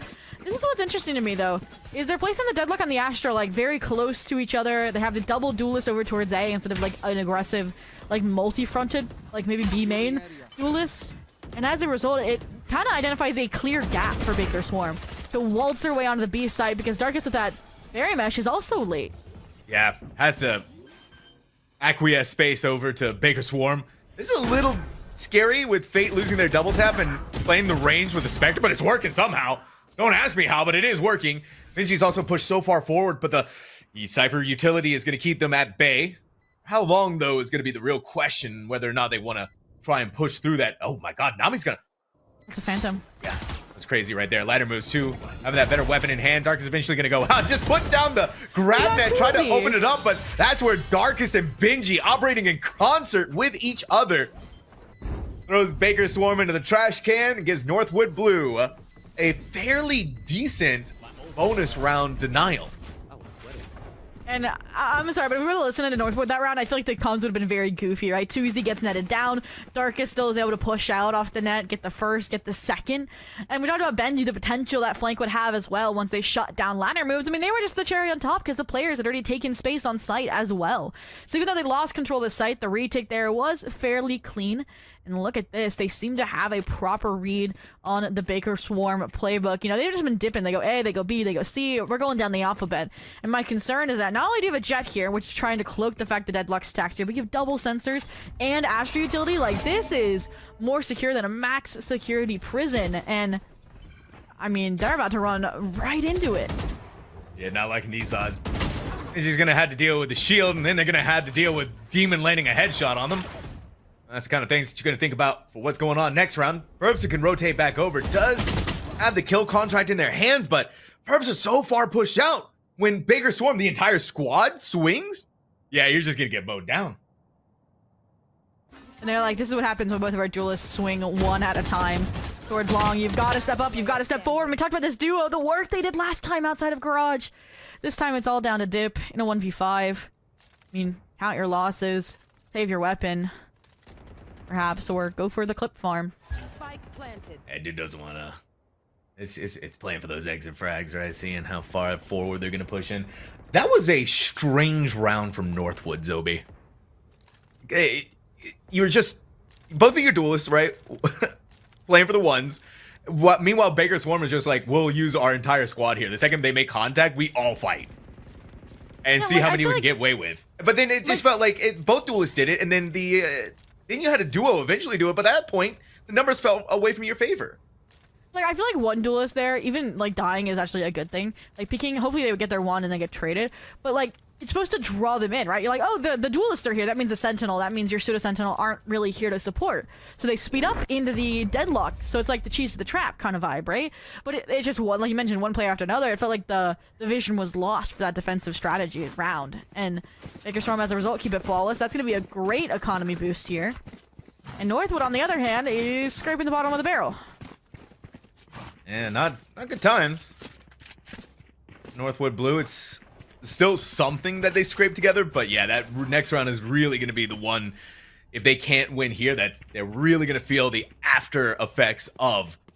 Baker Swarm feeling pretty dicey with it, feeling ready and confident to take this A main fight, especially when you got a kill contract, you even have the Hunter's Fury, so depending on which ISO is feeling ready to go, doesn't look like it's Furbs, yeah, it doesn't look like it's either of the ISOs. They just wanted to back away, yeah. Baker Swarm felt enough of resistance on A to pull away before finally going back in, yeah.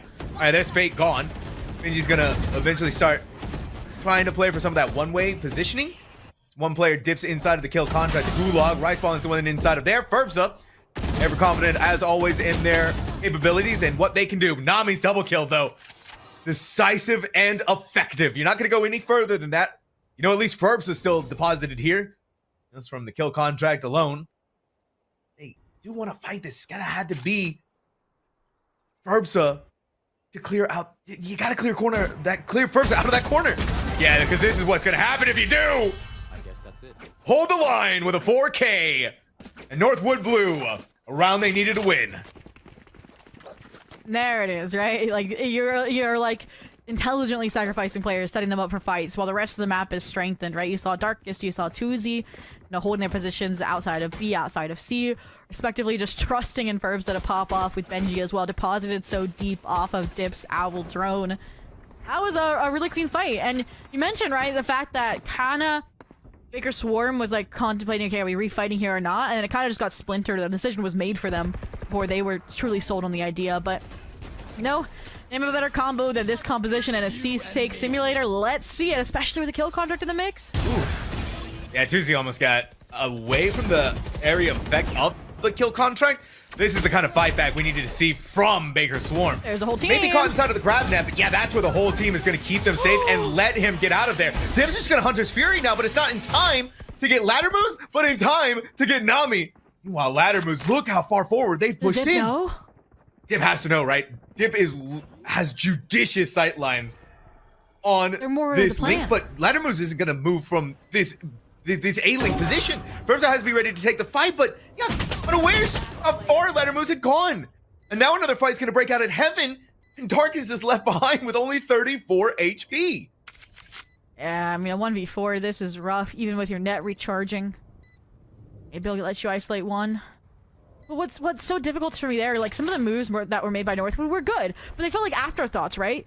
Like, it felt like the net, right? Like you mentioned, it gets on the ladder moves, the Hunter's Fury comes so late, right? After Darkus has made contact with the team that it only finds one. You're also chipping HP off of Darkus after they already were losing the engagement against ladder moves. And that led to this situation, and it also felt like there was a lapse in, management of space, right? Like we mentioned, ladder moves slipping in through B. It felt like Firmza wasn't even aware that a potential that they could be there. It's rough. It is rough. Now for Northwood Blue, the economical strike is happening now. At least for a couple of the players. A majority of them are still able to cobble together Vandal light shields. Dip may play it safe with the Sheriff. And yeah, the rest of the team not quite as good as it could be.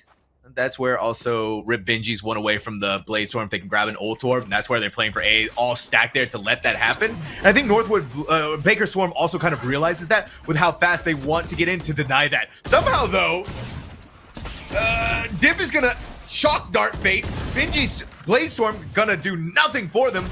Nami playing like this. Firmza giving a masterclass performance with that Sheriff, and Tuesday to follow through. Northwood Blue, what a way to send it back in the face of Baker Swarm. And that's why you can't count this team out. When things are looking rough around the edges, they pull out heroics like that. They lock in when things are just out of reach, where things might not be able to get turned back around. And I mean, again, we ask for consistency, they say no. We're consistent just enough to keep it close until absolutely necessary. And that's my concern, is that now we're entering a round where, again, it's a buy and ults for Baker Swarm. So Northwood Blue also first, so we talked about the 4K popped off of the kill contract. Well, they have it back. Ooh, look at this. That's rough. Yeah, this time they know what's happening. Callouts being made with the Dimensional Drift 2. That Hunter's Fury needs to land, and Rice Ballin with the callouts is going to make it happen. Nami may be gone, but you're absolutely going to trade one player for the 3 that was holding the site. Darkus, you got good tracking, but I don't know if the grab net's the one you want to drag there, buddy. Oh. Darkus, one that's rooted the heroics of the eco, has to do it again. Full blinded by the clone.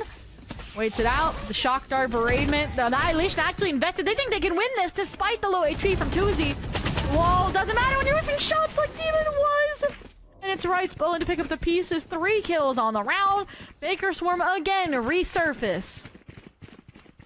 Yeah, Baker Swarm had to use a couple of ultimates to make that happen, right? In fact, their entire suite gone, minus the kill contract. It was Hunter's Fury, Into the Shadows, Neural Theft, Dimensional Drift. They are stalwart and determined to win that round. And again, we're back to this haymaker exchange between the two teams, where it's, if Northwood Blue can't win these rounds, it's the firepower desert that they're gonna find themselves in. Oh, and this is where they usually succeed. This joint fight over towards A. 5 players for Baker Swarm rolling up. Dip still in the dark, but the shots don't align while ladder moves does. And it's all left to Darkest again. This time to 1v2. No annihilation in hand, no wall in hand. They're more worried about the flank. The net lands. The wall fake should be good for both, and it is! That's crazy! And I am not impressed. That's crazy! Darkest didn't look impressed. That's true. Are we content farming right now, Zoe? Is that what's going on? I'm sorry, but that does feel like what Northwood's doing. I mean, you had 4 players fighting A too short, too long. Like, the crunch was good. They got deep long control, but then the fights go south, and it's all up to Darkest to clutch it up. And I mean, this is your second round sub, and they definitely feel like they're here for that reason. No stranger to a Baker Swarm timeout. That round felt like it was easily in their possession until Darkus runs in with a grav net, guns down the final two remaining players of Baker Swarm. Now it's again just one round differential between these two teams.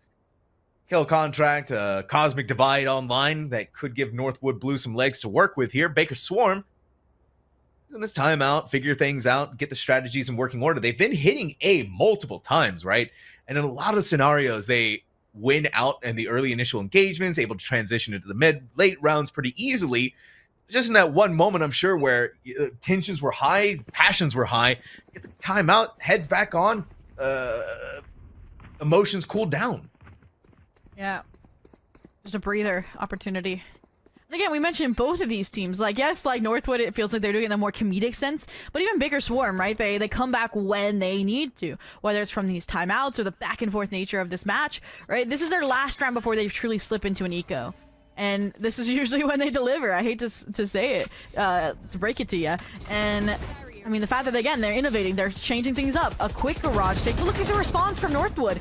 2 players scaling down C. They're going to ensure that if you two take the C site, you have a pinch between Benji and Farbsa.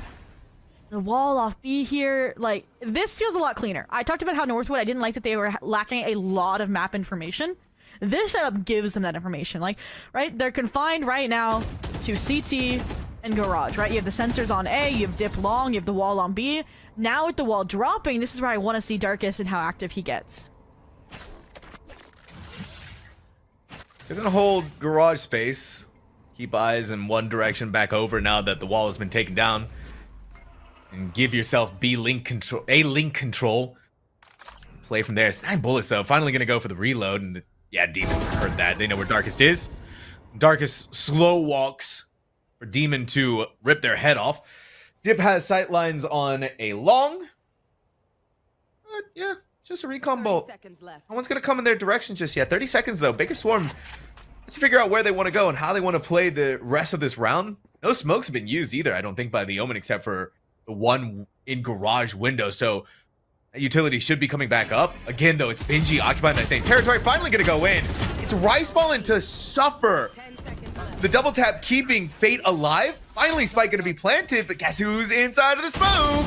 If you just walk through that tip, you're gonna have to watch out. Nami beats Farbsa inside of the kill contract. Yep, by themselves. They do have a Hunter's Fury, but yeah, you're not gonna want to use that here. You're gonna wait for a better opportunity. It's a 1v3, tough odds, but Baker Swarm is gonna regroup back together. Look at all of the B-Link, high-low. Yeah, Fate, the second Dip makes their presence known. It's get rid of them and out of here. Baker Swarm, 6.5. And Northwood did everything they could to deny that plant, right? We saw the gravel, the shock darts, and it was unfortunate that that kill on to Demon from Dip comes after the plant has gone down. So again, there was no Hunter's Fury to deny either. And even Benji, those shots in the initial entry were clean too, but Baker Swarm, right place, right time, the pivot after taking deep garage control. And also finding Darkus, the main stall factor, was gone. It was just, again, weathering the storm and pulling out around victory when they needed it most. Like I mentioned, now they're on the safe 6. Now they have weapons. First since it's Northwood Blue. Again, in thrifty territory. Can they do it once again? They're going to have to. I'm feeling a little bit nervous about anyone walking in for the ones. That's a smart owl drone being used. Try to get rid of it and keep the cover for as long as they can of the 2 players in this corner.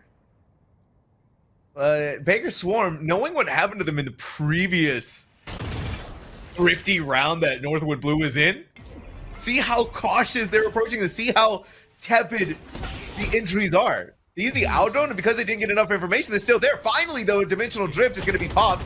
Yeah, darkest scene right there. You just stonewall them. Right? You body block them. Then you use the kill contract.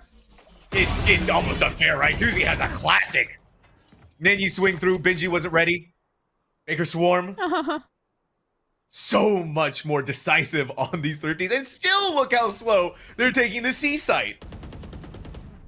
Yeah. I mean, at this point, Dip's just making sure there's no loose ends.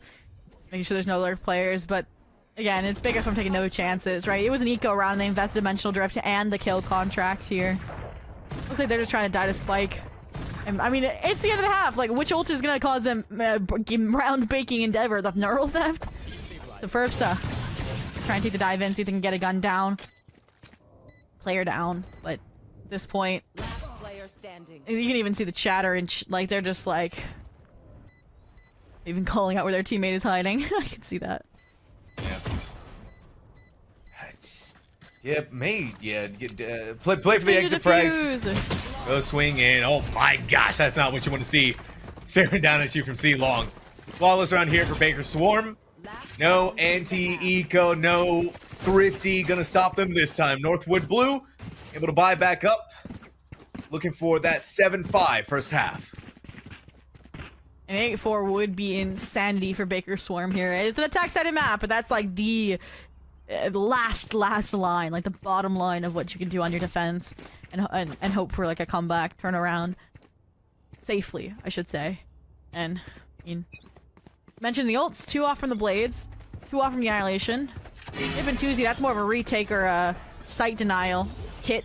This is, like I said, where Northwood has thrived, is this aggressive A main space take.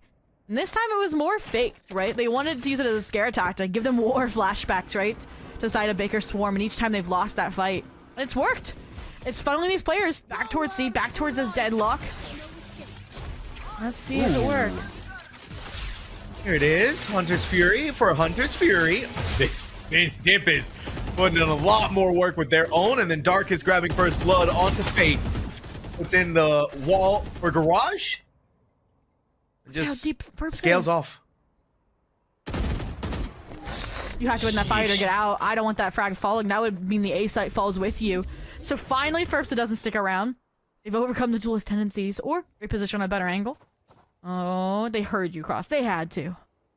Now they do, right? Demon clearing all the corners. I don't think they did. I think it was just out of range. I don't know. Maybe some recognition there. Just back away, let Ferbsa have it.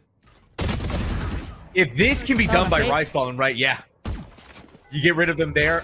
They're sensors. Use a recon bolt, sensor, tripped a couple of them. You got to be so careful about what's happening with the rest. The slow pace that they're using to get onto the site is going to help the rotation come back through.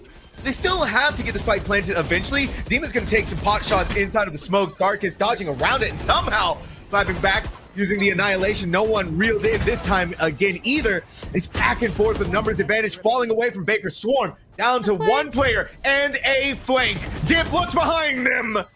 The sixth sense, the knowledge on hand. This cipher has to be somewhere. And for Northwood Blue, the best expectations they can set for themselves, the best outcome they could hope for in this first half. It's 7-5. Cool. And I mean, this is my favorite score line. You know, win the pistol, you're suddenly back in it. But that's the conundrum, is that Baker Swarm is 3 for 3 on pistols. So is that a future we're going to get for Northwood? Only time will tell. And I mean, that first half, I mean, literally, look, 2 rounds was the max someone tied together, and it was Baker Swarm both times, right? Like, this was such a backyard brawl. Like, it really felt like, again, simple calling for Northwood, a Baker Swarm consistently flipping through and trying different things round after round. And now that it's on the attack side, it feels like that mentality of Northwood just taking fights where they want them is a perfect match to Haven. Okay, Northwood Blue. What do you got for us here? Starting on C. A couple of players keeping an eye on Garage.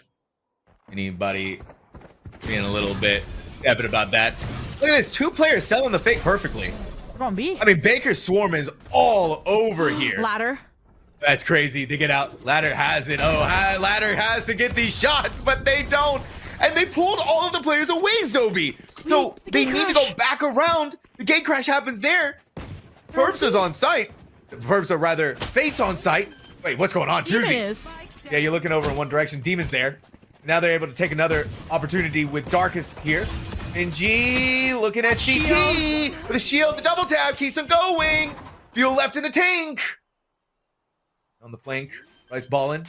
Darkest plant safe. Darkest. Very smart ideas here. Planted. Doesn't leave anything to chance. Jump peek.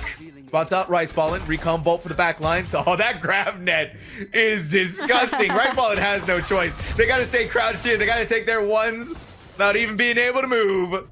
Northwood Blue ain't gonna let that happen. Finally, for the first time in this series, Zobi, Northwood Blue gets a pistol round.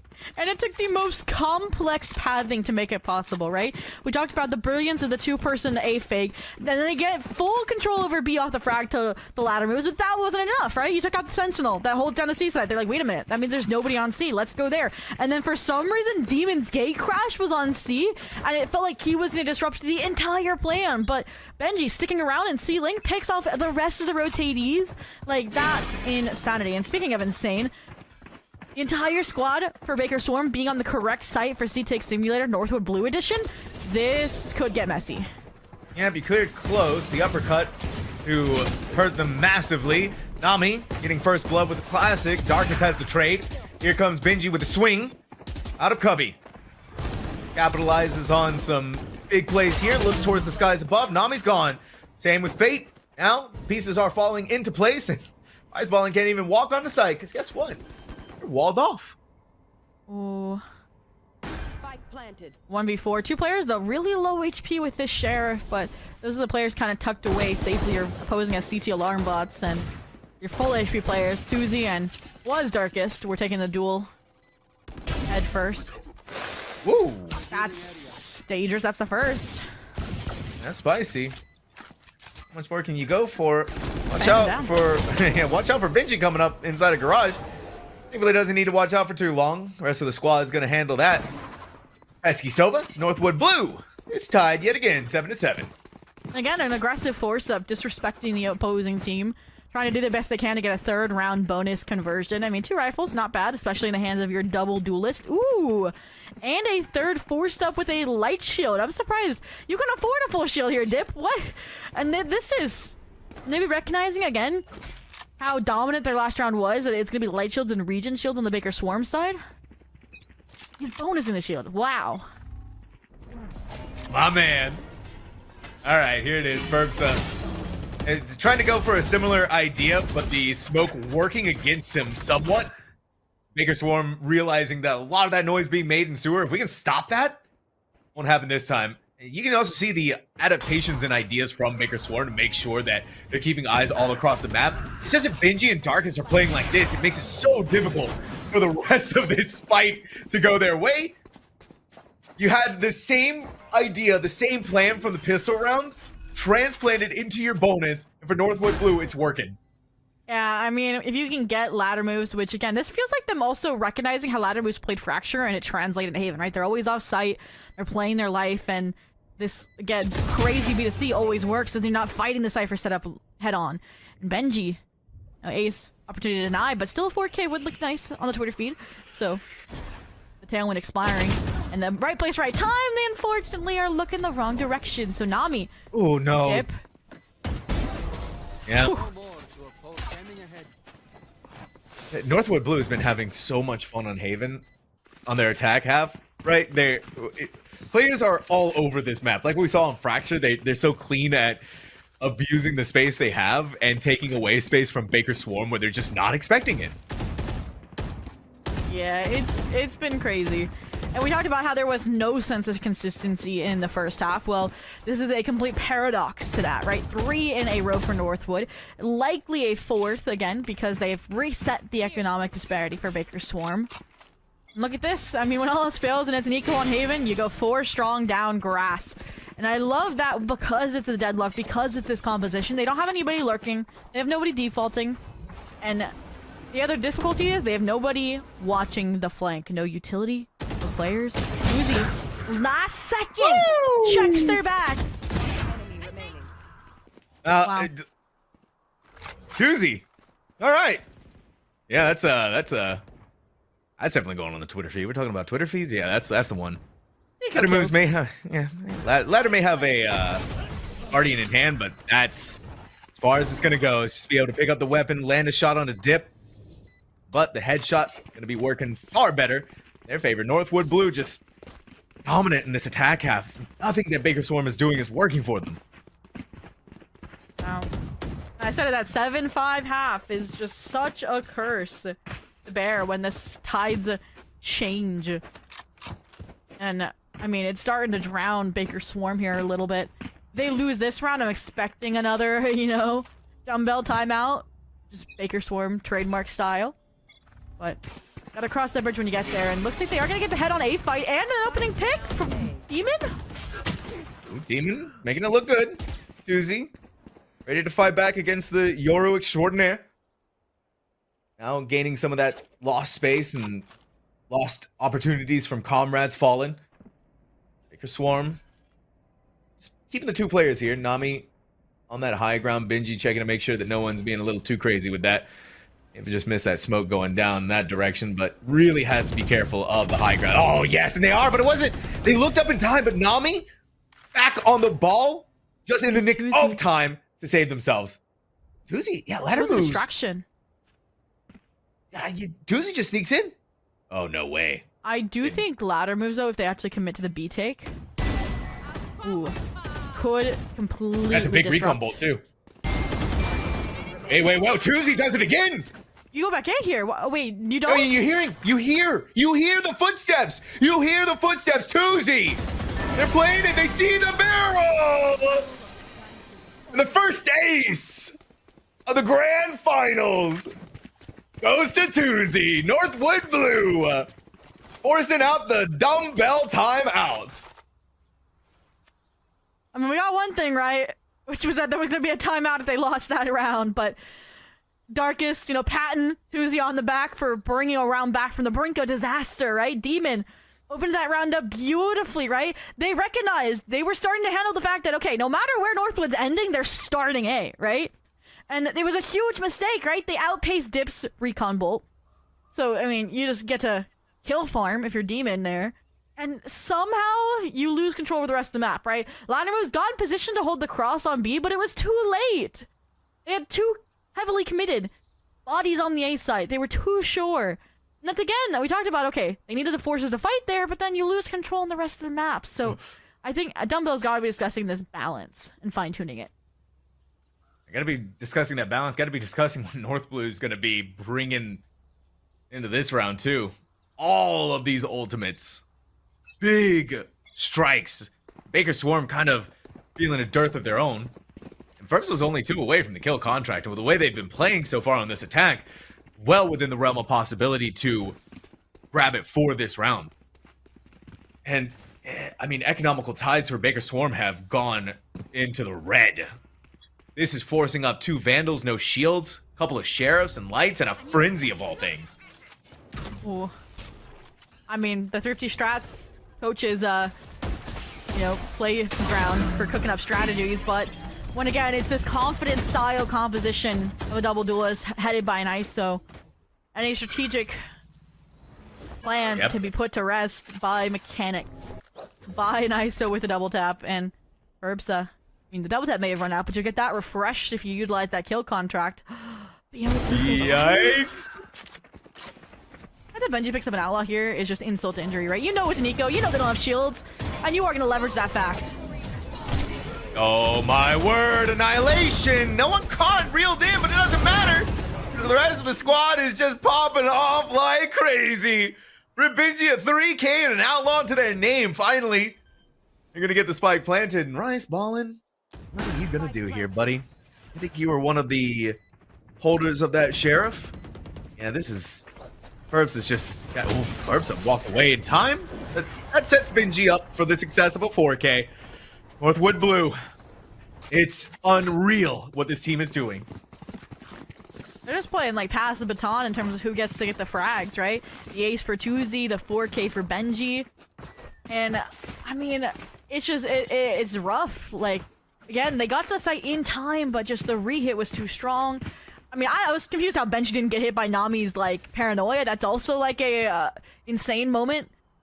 But this is the round.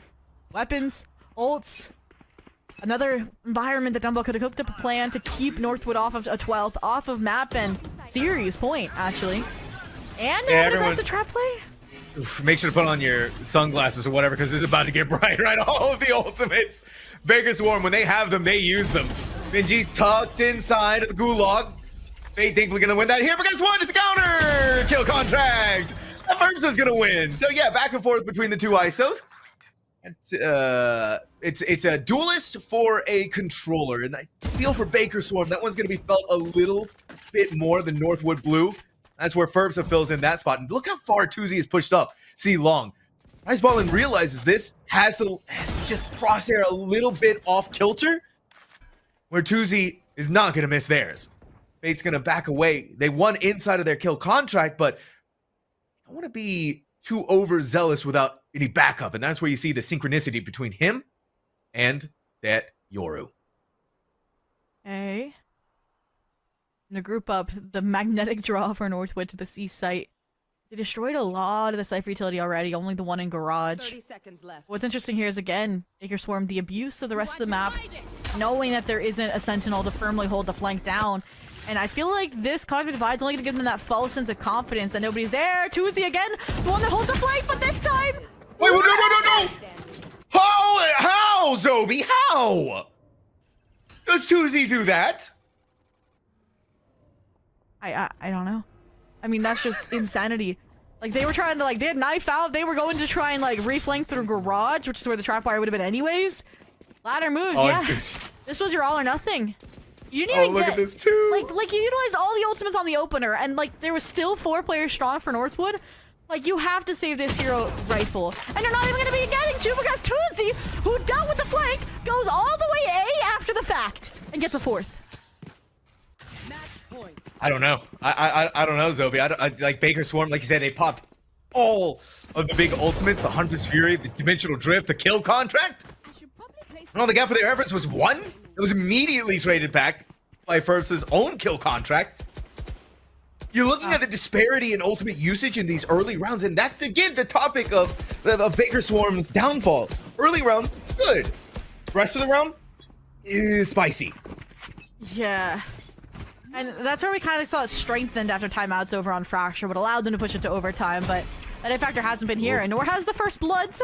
Ferbsa getting another one done. They're the ace stealer here. They get the opening blood, and then it's someone else to get the last 4. Like, that's the trend I'm noticing here. And, ooh, they're not a little bit too much. A little bit too much here for Benji Tarkus and Ferbsa. It's crazy. Dip wanting to fly up in the sky. Now it's ladder moves. Again, all by themselves, but it's a 1v4, and only a judge. It would have been near impossible with a Vandal, a Phantom, either one of those weapons, but this is a judge. They're walled off. Sonic sensor set up for the trap. Spike ticking away. And Ladder Moose isn't even doing anything. They're waiting for someone to come in their direction. Maybe they may already know that this is a lost cause. And as it continues to tick by and by, Ladder Moose is just chilling out right here, accepting what's happening and looking for that map number 3. Yeah, pull out the classic. Finally gonna make your move. Looking for something flashy, but oh no! You're being chased down by the shorty. You at least get 1, and that's something to say here. You put down your hat, and of course, who else but Tuzi? It's in Northwood Blue into our. Ooh, and with that, like they said, it sends Northwood Blue into the opportunity of a map 3 victory, a 3-0 closeout as we head back to their pick of Lotus. This is the map that they won 15-13 over Baker Swarm in the upper quarterfinals, and it could be where the grand finals makes its grand conclusion, Sam. What a way that would be to happen, right? So now for Baker Swarm, it's a reverse sweep or nothing, Zobi. And I'm sure that's sitting at the back of their mind, that overtime loss on Lotus. I'm sure also the overtime loss on Fracture, now the Haven defeat happening here as well, weighing on their minds. But this is a team, this is a squad that made that lower bracket run through. They're no strangers to having to make this kind of comeback. And we see the flashes of brilliance from this team. It's just all about getting that forward throughout the rest of the round. And I mean, look at Demon, right? It's 5 first bloods. They had a phenomenal first half, Zobi. It was 7-5. It seems like for them, if they can make these work, if they can figure out from the timeouts how to transition it into the actual game itself, they'd be cooking. Oh, I mean, if they're cooking, you know? And they may be cooking so much so that they don't even want to break, right? They're worried about burning what might be on the grill. They're just ready and rearing to go to jump into that map 3 of Lotus. And I mean, Lotus. It is a map where they are running, once again, slightly similar, slightly different compositions. And the difference comes from... Actually, I'm gassing you all. Okay. I was looking at it. A no Sentinel composition for Baker Swarm, if I'm correct. Ooh, that's scary with how steamrolled they were getting on the defense for Haven, if this is my research doing me correctly. And, unless it's been troll ski doodles, a waylay for Ferbsa. Okay, we got Waylay, maybe, here for Lotus. No Sentinel, which is also interesting to think about too, right, Zobi? Considering how close that Lotus map was the last time these two teams fought against each other. It was a double initiator, double controller. So they had the Teo Breach and they had the Viper Omen. So that's pseudo Sentinel. No, maybe can anchor a B site, or sorry, a C site. But it more worries me, like, we talked about the late pivots, the abuse. Like, when they went C, they were going through B, right? Like, and that's what worries me is you don't have like a Vice Wall, you don't have a turret, a trap wire to hold down B main. So if they're trying to go aggressive, utilizing this double initiator composition and the Yoru at the helm with a demon, they're gonna have to give up parts of the map. And if Northwood can identify that, it's just gonna be like exploited. Also, I'm also kind of excited to see the Ferbsa Waylay. Right, I'm hoping. Fingers crossed. We've gotten some looks at Waylay over the weekend in other parts of Valorant, Zobi, and Icebox. Yeah, it can be an interesting agent if used in the correct hands, but when not at the right moments, it kind of just all falls apart, and you're leaning back towards the rest of the team to be able to fill in those gaps. It's a dicey proposition here, and an agent that's still being kind of proven and tested even in the VCT circuit itself. One though that I think if Ferbsa is able to show off here would definitely be on the map of Lotus, right? We're getting confirmation they even hopped in the range. They said they were ready, Zobi, and then you got to get ready for the Waylay shenanigans. Apparently, I mean, to me, I feel like the Waylay could actually be really, really good for outpacing, right? In my mind, the insane utility that we're going to see, right? And I will say that there's also been like a kind of a composition shift, actually, it feels like. So the last time these two teams fought, I'm actually gonna like self-correct myself, but also hold on to what I said. They were playing a different composition, and I think they took the inspiration of the Viper that's run by Darkest and adapted it into their own composition for ladder moves beforehand. And so we might see this composition as well. Last time they did play a double duelist. It was a Yoru for Demon, it was an ISO for Nami, a Fade for Fate. Funny. Ladder moves was on the Vice, and then Dumbbell was on the Omen. And then in the later stages, right, like when they were going through that bottom run bracket, like that's when we started to see those changes come out to the composition. So I'm definitely curious to see if they like copy pasted and are gonna keep exactly what we saw from Northwood and their version of it, or if they're gonna go back to that composition that they did last time when they had that 15-13 versus Northwood. It's something that's sitting in the back, I'm sure, of what they're running through, what they're hoping that they can make work this time on Lotus. It's been a, again, right, long road for them in the lower bracket. It's been a tried, true, and tested composition for them that has helped them to get as far as they have, to get back into the grand finals, to get them all the way to this spot right here for that rematch on Lotus, where originally that was map number 1. This is now map number 3. But Agent Select is going to help all of our questions, Obi. And look at that, look at a little tiny Waylay.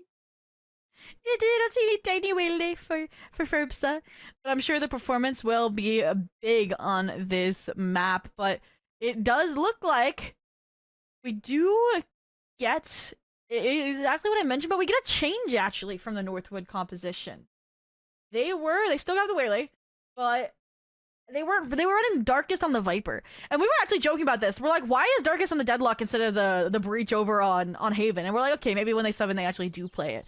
Oh wow, we're getting lied to. I'm getting double picked out. I'm right. Cool. I'm correct over the software. That's how cool I am. They changed last second. Darkest was trolling us. All right, amazing. There's gotta be some. We gotta put some sanctions against this Northwood squad, I think, or something here, right? The level of production jokes they run, yeah. I don't know. All right, anyway, so yeah, it's Darkest on the Viper, so not having that double initiator, instead looking towards throwing some shenanigans with walls up on A main. Dark is going to back away, leave up the poison orb here, set to go with the snake bite. They slowly walk in. This is gonna be dicey here, right? You're playing off the timing for Darkus or the dissipation of the smoke. Finally, that's gonna have the stealth drone being used. Darkus is trying to make a couple of decisions what they want to do, but that stealth drone kind of took a little swerve, Zobi. Yeah, it's like what the dog doing? What the drone doing? I couldn't tell, and I was surprised Darkus didn't let the snake bite rip. They called the bluff, and they were correct on the initial execution. And it feels like Baker Swarm. I mean, you've already lost a player. It feels like they're doubting their strategy as well, or maybe they're just trying to default, get rid of some of the utility, some of the certainty there from the side of Northwood. But even then, Benji, they're not gonna hold their delay util. No, they're not. Speaking of delay util, it is starting to get down to the timer wire. Snakebite's gonna go in, blinded, but Darkus can seek safe harbor at the pillar, trying to fight Rice Ball, and is gonna end out in that victory there. You just keep going back in for the right click, dip down in the waters below. Nami, yeah, this is trying to get your ones here, but with a clean crouch from Darkus and clean shots to follow through with it. Northwood Blue gets the pistol. Baker Swarm, they're usually decisive, right? Like, I thought we were going to see the C rep, right? Especially because if they had done it earlier, Darkus was alone, right? And they already were challenging the snake bite. It's better to do it when it's just Darkus instead of the entire force of the team and the support utility coming through. Like, I don't know. Like, they heard the utility on A. They were poised for a C. Like, they go knock on the door of B but never actually execute. It just felt like no matter where they went, they weren't certain.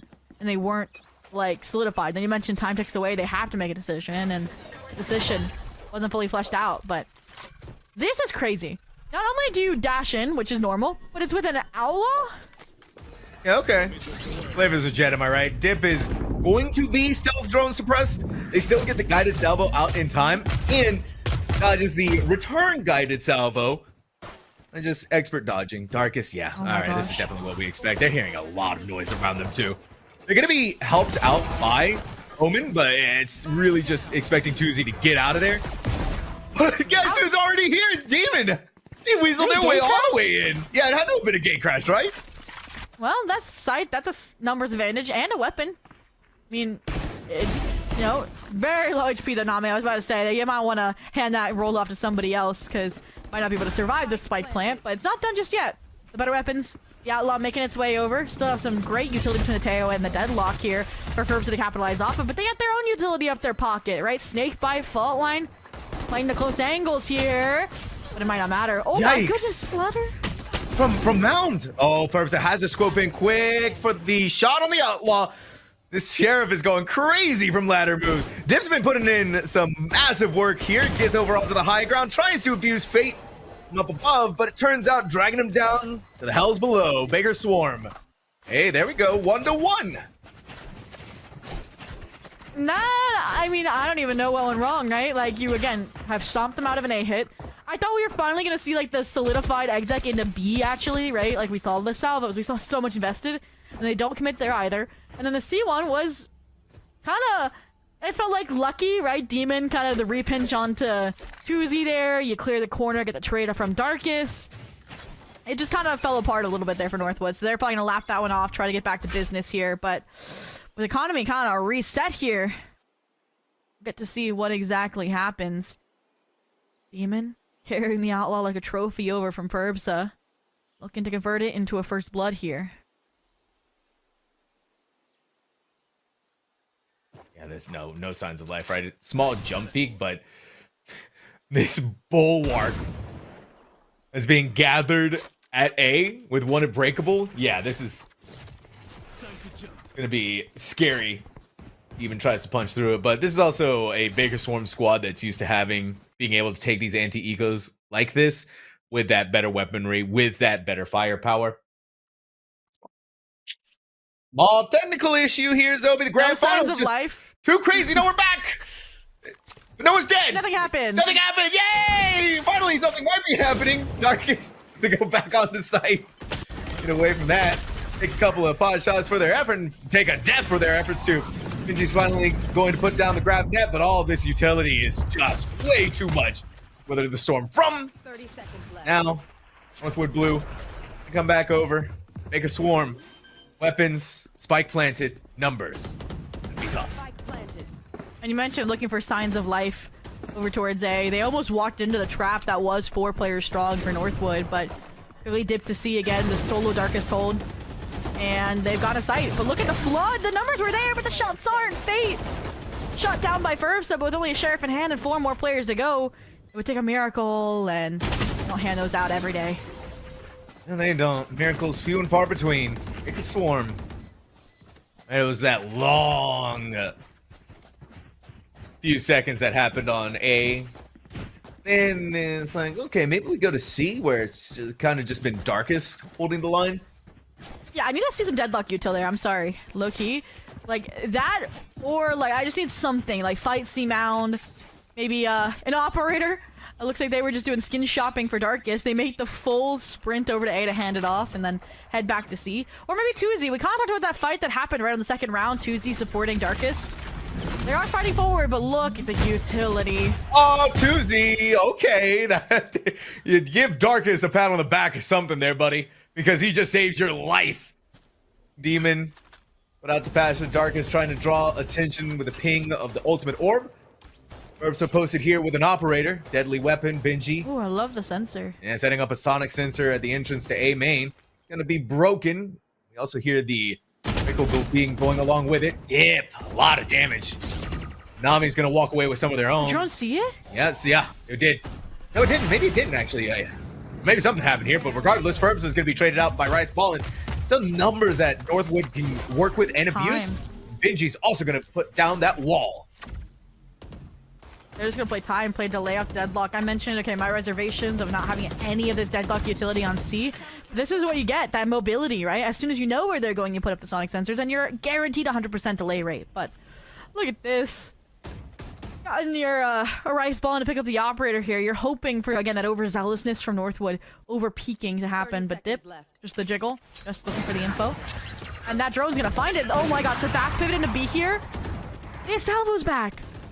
Yeah, they can try and just hold down the line. And spray it all over. Rice Ballin. Ouch. Switch the operator for a Vandal, but doozy. Those kind of shots, you expect Northwood Blue to be 2-2. Yeah, they played that really cautiously, really careful. I liked it. Again, not sticking their heads out where they didn't have to. It was all for the sake of delay, sake of trades. I think Dip was the only one that really took a risk, and they found theirs, so it pays off. Gets them back to this 2-on-2. Economy's still a little shaky, but that's bound to happen after you lost a second round to a Thrifty. But another round or 2 victory, they should be back in sorts. So we'll see what Bigger Swarm can do. Dimensional Drift online, weapons in hand. They're finally breaking through this A-hold, or at least trying to. Did Doozy get seen? Must have been. Paranoia was there, but Rice Ballin dodges their way around it. Gets rid of the Omen. Now ripping out of the Dimensional Drift. One less attack that they have to do. One less attacker, defender that they have to deal with. Yeah. All the way through C. So the players like Darkest, like Div, can be confident to stick around B or A. I wonder if they're going to find ladder modes as well, because in this toxic screen that's supposed to be there for the A exec, won't be anymore. Oh. They're not going to make the Please, rotation, though. killer. Sheesh, they had to have seen the barrel. Maybe they didn't. Yeah. Ladder moves. Hanging out for as long as they did. That's big tidings over there.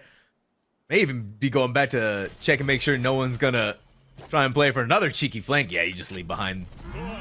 Now you step inside of B. Darkest, over on all sides, special delivery. Halts them down for a second. They dodge the outlaw here. They're missing the shots with the Guardian that needed to land.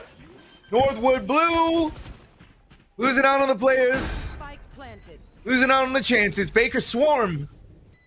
They know when to. They have the tempo set for what they want to do on Lotus. This is just working out brilliantly for them.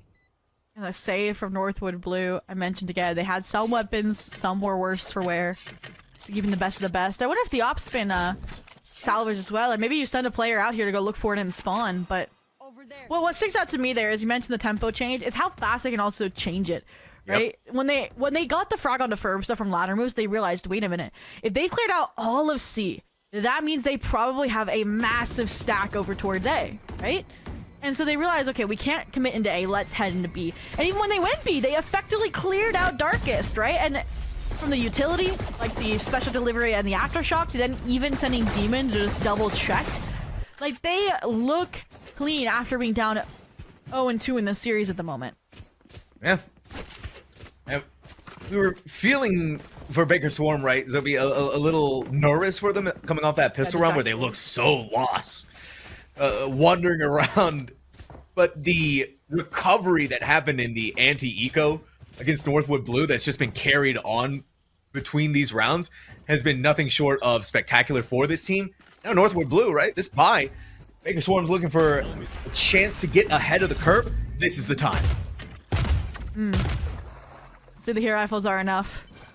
Also the Viper's Pit. Darkest on the site, feeding the aggression here, could let it go. Or Benji, wow! Tries to get aggressive, tries to go for heroic play, and Darkest almost follows them to a similar fate here. Thinks better of it. Reposition coming through. But we've seen them play Bend. They get util dumped.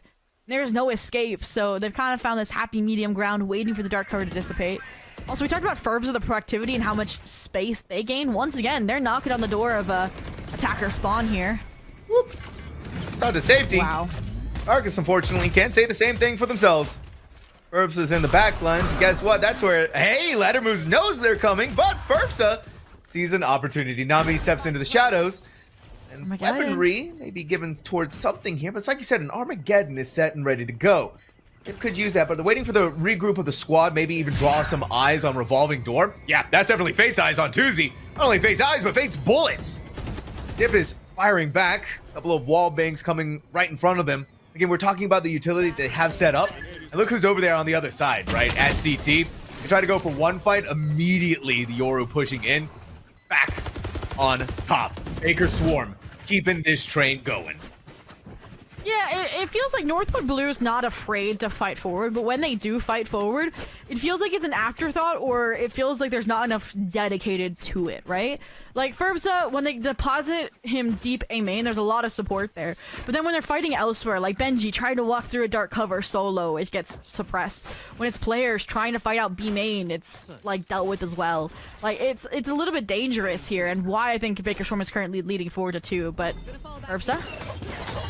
Weapons back in hand. Again, this aggressive utility combo. Nico, though, this time. So they're trying again to just wait out that pressure. Baker Swarm knows is coming towards them.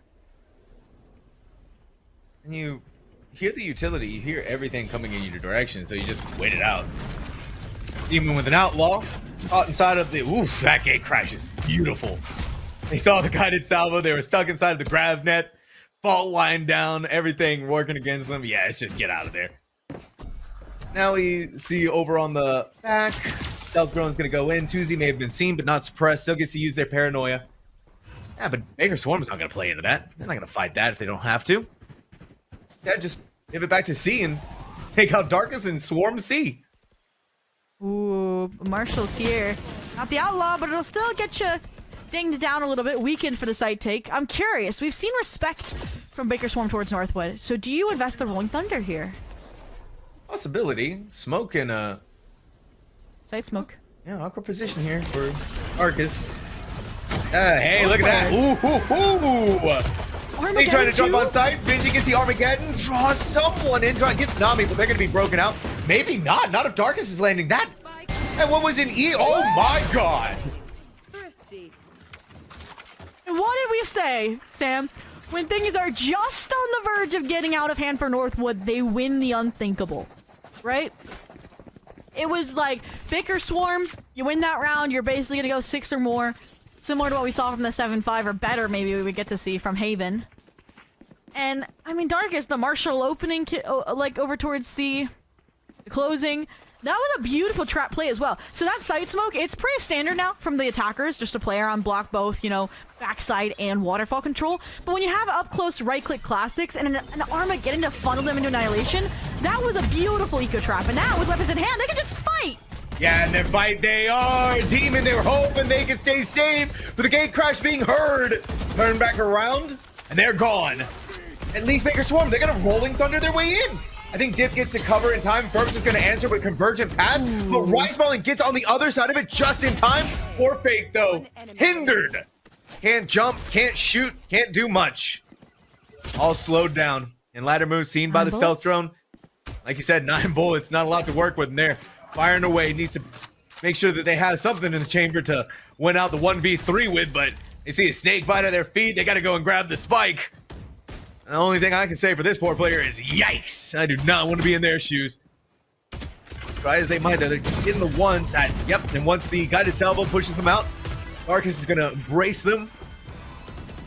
Northwood Blue, going to tie it up. All right, 4-4. And I was curious. I had like that little thought, like it pop in the back of my head. I'm like, do we see a timeout now? Do we see it like a round or two after? But again, before the half kind of feels solidified, before it winds down, getting their word in here, trying to keep it close because this is the tax side Lotus, right? Again, you want that advantage. And a 7-5 wasn't enough for them over on Haven, the other 3-site map. So if it's this close from Northwood versus, you know, what we saw over there, it could spell disaster once we get Northwood on the attack. I mean, this composition, like, yes, it has a Sentinel, but it's a deadlock. So that's also an aggressive, you know, agent with the swap out of the Gravnet to the signature. Yeah, looking at that Northwood Blue composition, especially with how they played on Haven, right? Where they really struggled on the defense, but once it got on the attack side, it ran away with it, right? Baker Swarm just could not keep up with Northwood Blue's different flavors of aggression and different flavors of site hit, site attack, util, ultimate combinations. And so that's what kind of leads me to be nervous for Baker Swarm and why a timeout like this for them is so important. And unfortunately for Nami, right, you got to get the Guardian in hand. Someone else is going to have to purchase that for you here. We're talking about those rounds that need to be grabbed from the jaws of darkness, light your way through. This is one of those rounds for Baker Swarm, and hopefully that timeout gives them enough fuel to keep the lights on. Well, here we go. Ferbs to the dash in. This has become characteristic. I've wanted to see Baker Swarm when out of Dimensional Drift find a way to fight forward here. But speaking of fighting forward, might be too close to the sun there. The saturate to try and get back out. The guard itself is to follow it up, but no one taking the dive here for Baker Swarm. They look scared. And that's crazy too. The one-time Ferbs doesn't decide to use their recall is there. Investment of the Armageddon from Baker Swarm to gain rubble control. No one's there, Zobi. No one has come out of A main yet. Finally, we're going to see more of the utility, special delivery, flashbang, but you're getting blinded, and you hold the spray. That's all you have to do if you're Baker Swarm. Northwood Blue is still getting absolutely hammered inside of this one entryway, of this one archway. Wait, look. Yeah, Ladder meanwhile, moves. yeah. Ladder moves. Ladder moves, this could be big. No, Ferbs has eyes. They're aware. They're aware. No. Oh, no. Wait, the timing of the sentry here, maybe? Ladder moves may have been seen, but now, because of that fight, everyone's going to come back around for this. Little right click, get playing it carefully. Nami had no choice but to try and make heroics work for them. Don the cape. Northwood Blues, kryptonite to this team. And I was holding my breath there. I mean, Baker Swarm, those timeouts have usually been the turnaround calling card, and this time it's shut out. It looked even more lost almost, just waiting again for Northwood to overstep, and they never did. And even Ladder was in that position. I was getting flashbacks, right, to Fracture, the mistiming looking away from the flank. I think it was Nami that collapsed inward, but the fact that they don't take the dive in when they could have punished Ferbs, they don't take the dive in when they pop an Armageddon? Like, I guess the converging paths, like, helped a little bit there, but... Alright. We saw no confidence, so let's take the confidence up to 100. Fast C mount take. Try to get Darkest caught out in the open. Look at this! Northwood made the adjustment that I asked for a while back. Place the deadlock here with Darkest. Yeah, a little bit of proactivity. There's the side smoke. But a pesky little wall. Not enough of ammo from Demon to eliminate it in time. No way. Not only that, but yeah, Darkest wins that engagement. Ferbicel on the high ground. Goes down a little ball of light. All about hindering. May have been blinded here. Tuzi's got the paranoia. Get over to the other side. Tuzi's tracking. Next level. Ladder moves, 5 HP. Yeah, that's a sneeze on the moment. Hit him at distance with a classic. That special delivery's crazy. No way, the snake bite dead. Util dumb. There's not much that you can do there. Try and hope for the other direction coming in that way, but Benji instead supporting their teammates from the grave. Northwood Blue as a 6-round half now against Baker Swarm's 4. Still 2 more rounds to go and a easy chance for them to get 8-4. And there's 2 things to point out here. One, again, we were worried for Baker Swarm. They don't have a Sentinel. And they're going to be looking at a deficit possibly. I mean, look at the economy, right? Granting no thrifty happening, it should be a 7-4. And Northwood Blue, they've cleaned up their act, right? We talked about Fracture, how they would over-rotate and get lucky. Here, they are not moving. And they are not letting anything slip through. Like, Baker Swarm would have been able to get away with a play like that on Fracture, but not here.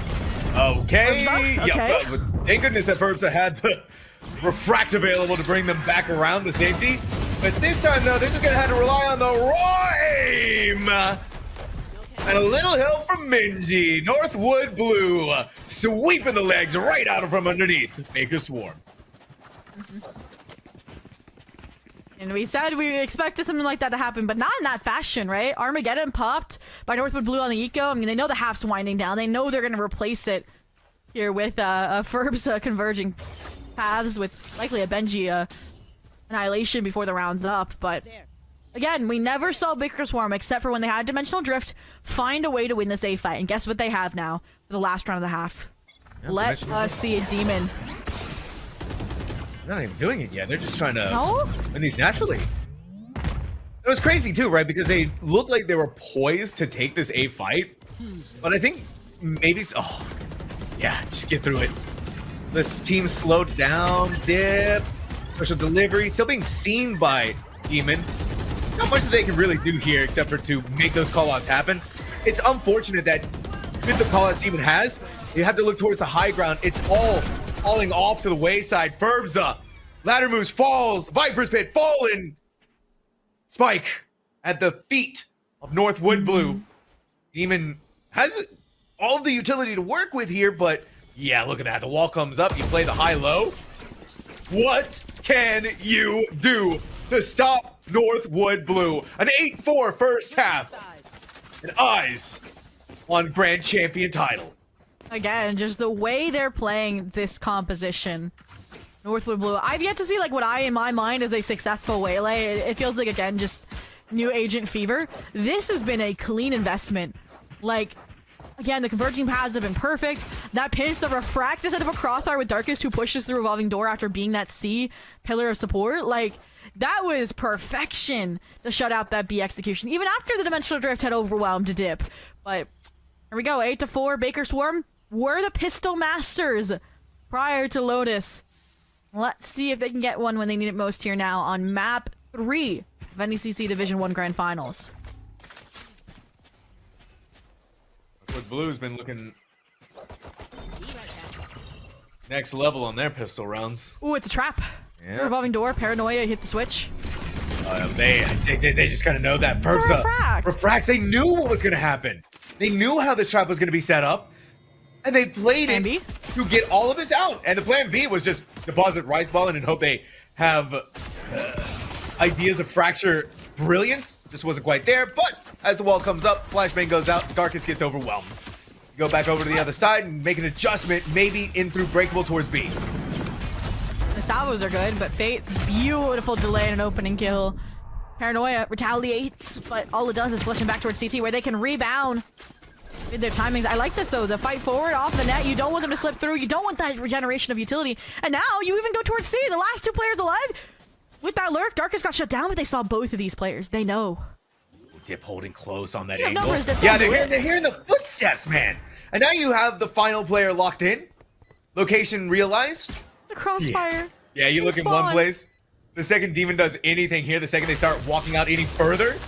But instead it's Benji and Waterfall again to send Baker Swarm off to the pasture. Northwood Blue, 9-4. And that is now 7 rounds in a row as well. And look at this. You can see it. Like, this is the scoreline where, like, contemplating maybe leaning away from a force-up, but it's the Stinger squad. 3 players here investing inwards. And looks like they're going to go towards the B site here as well, the close quarters. And that's my concern, is you don't have the resources to fight for this A main space, so of course Northwood Blue's going to abuse it. Here we go. Yep, Ferbsa. Fancy footwork, fancy dashing, rubble control taken. Wall may slow them down for just a moment, but really got to make sure these corners are cleared out. Love how they're skirting along the wall.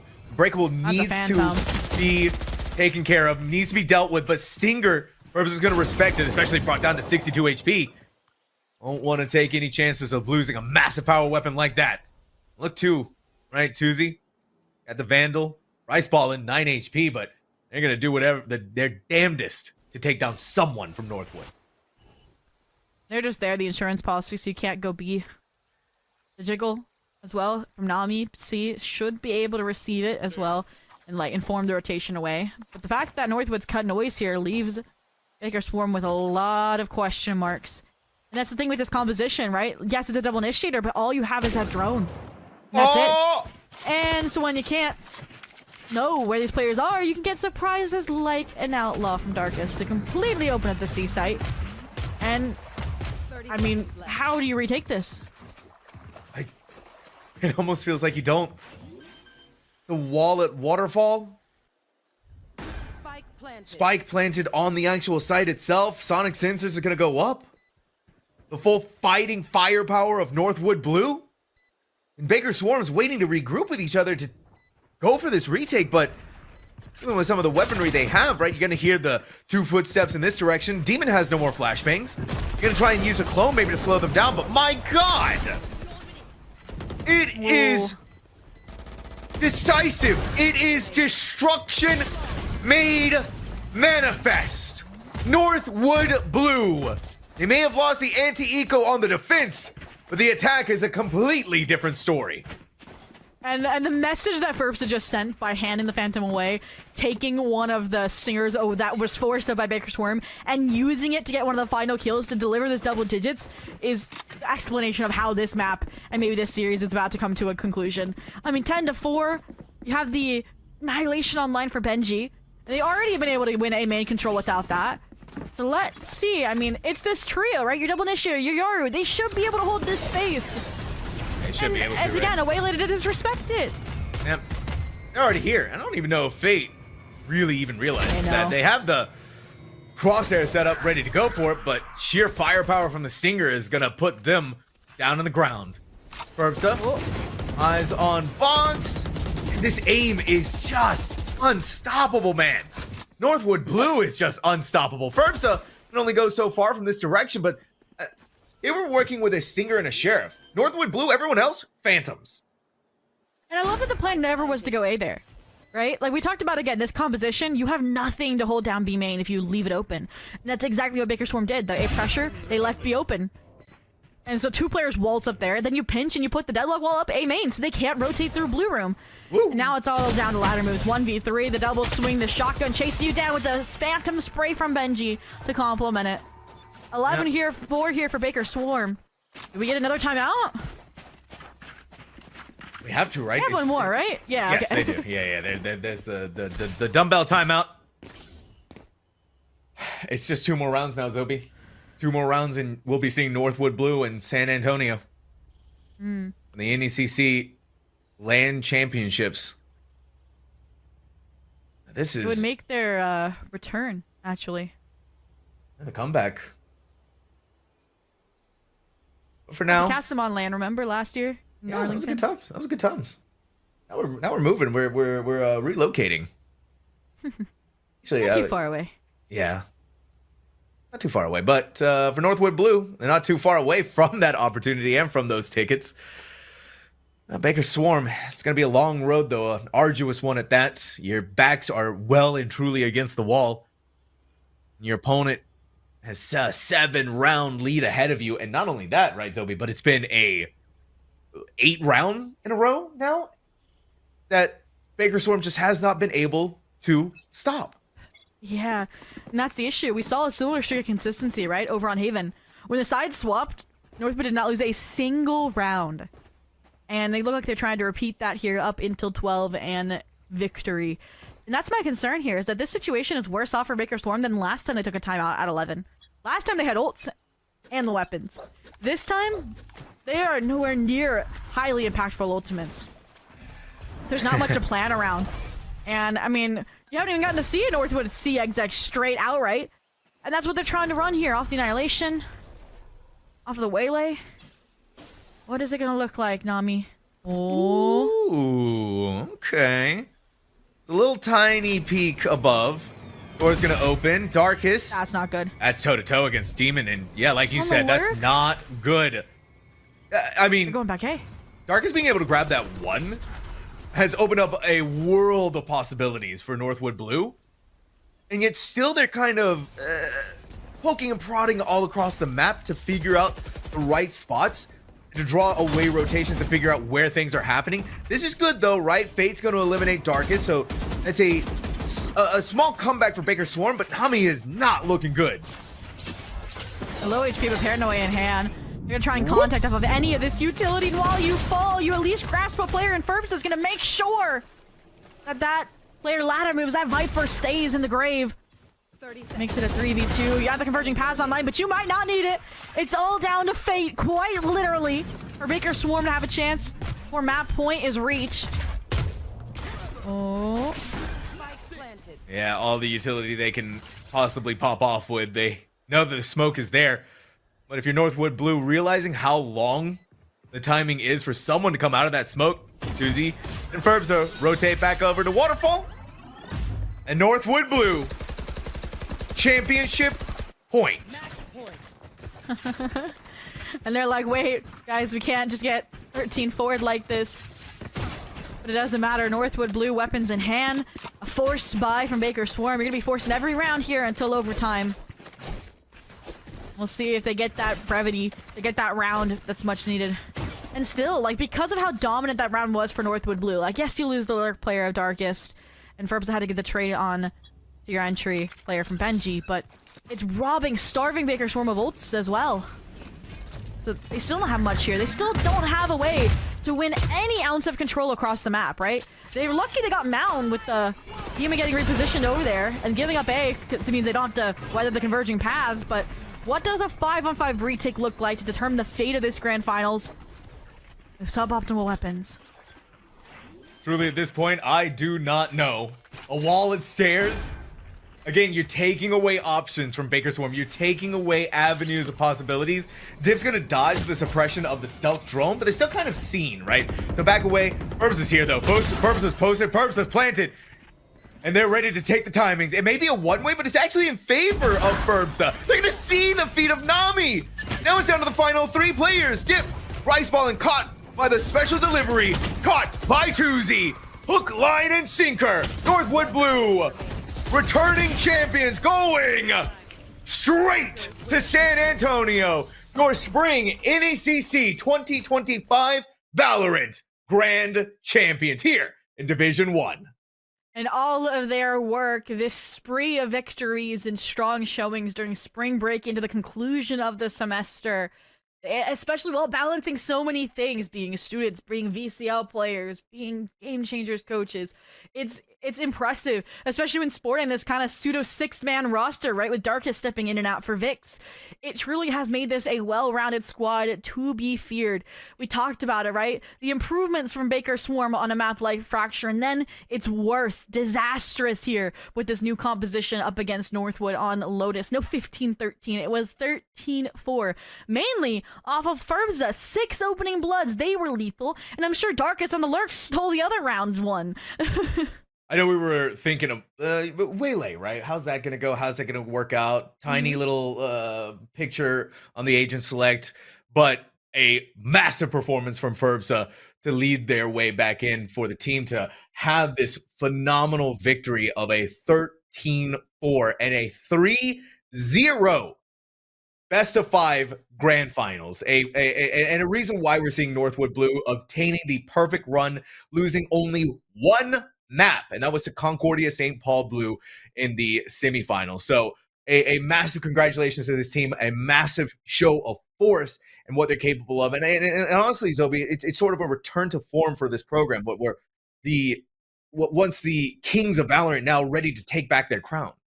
And with these college students, mental is everything. So this victory and having a guaranteed spot in CVAL championship playoffs as well from winning out north as well means that they could go on a run to retrieve their title of old, right?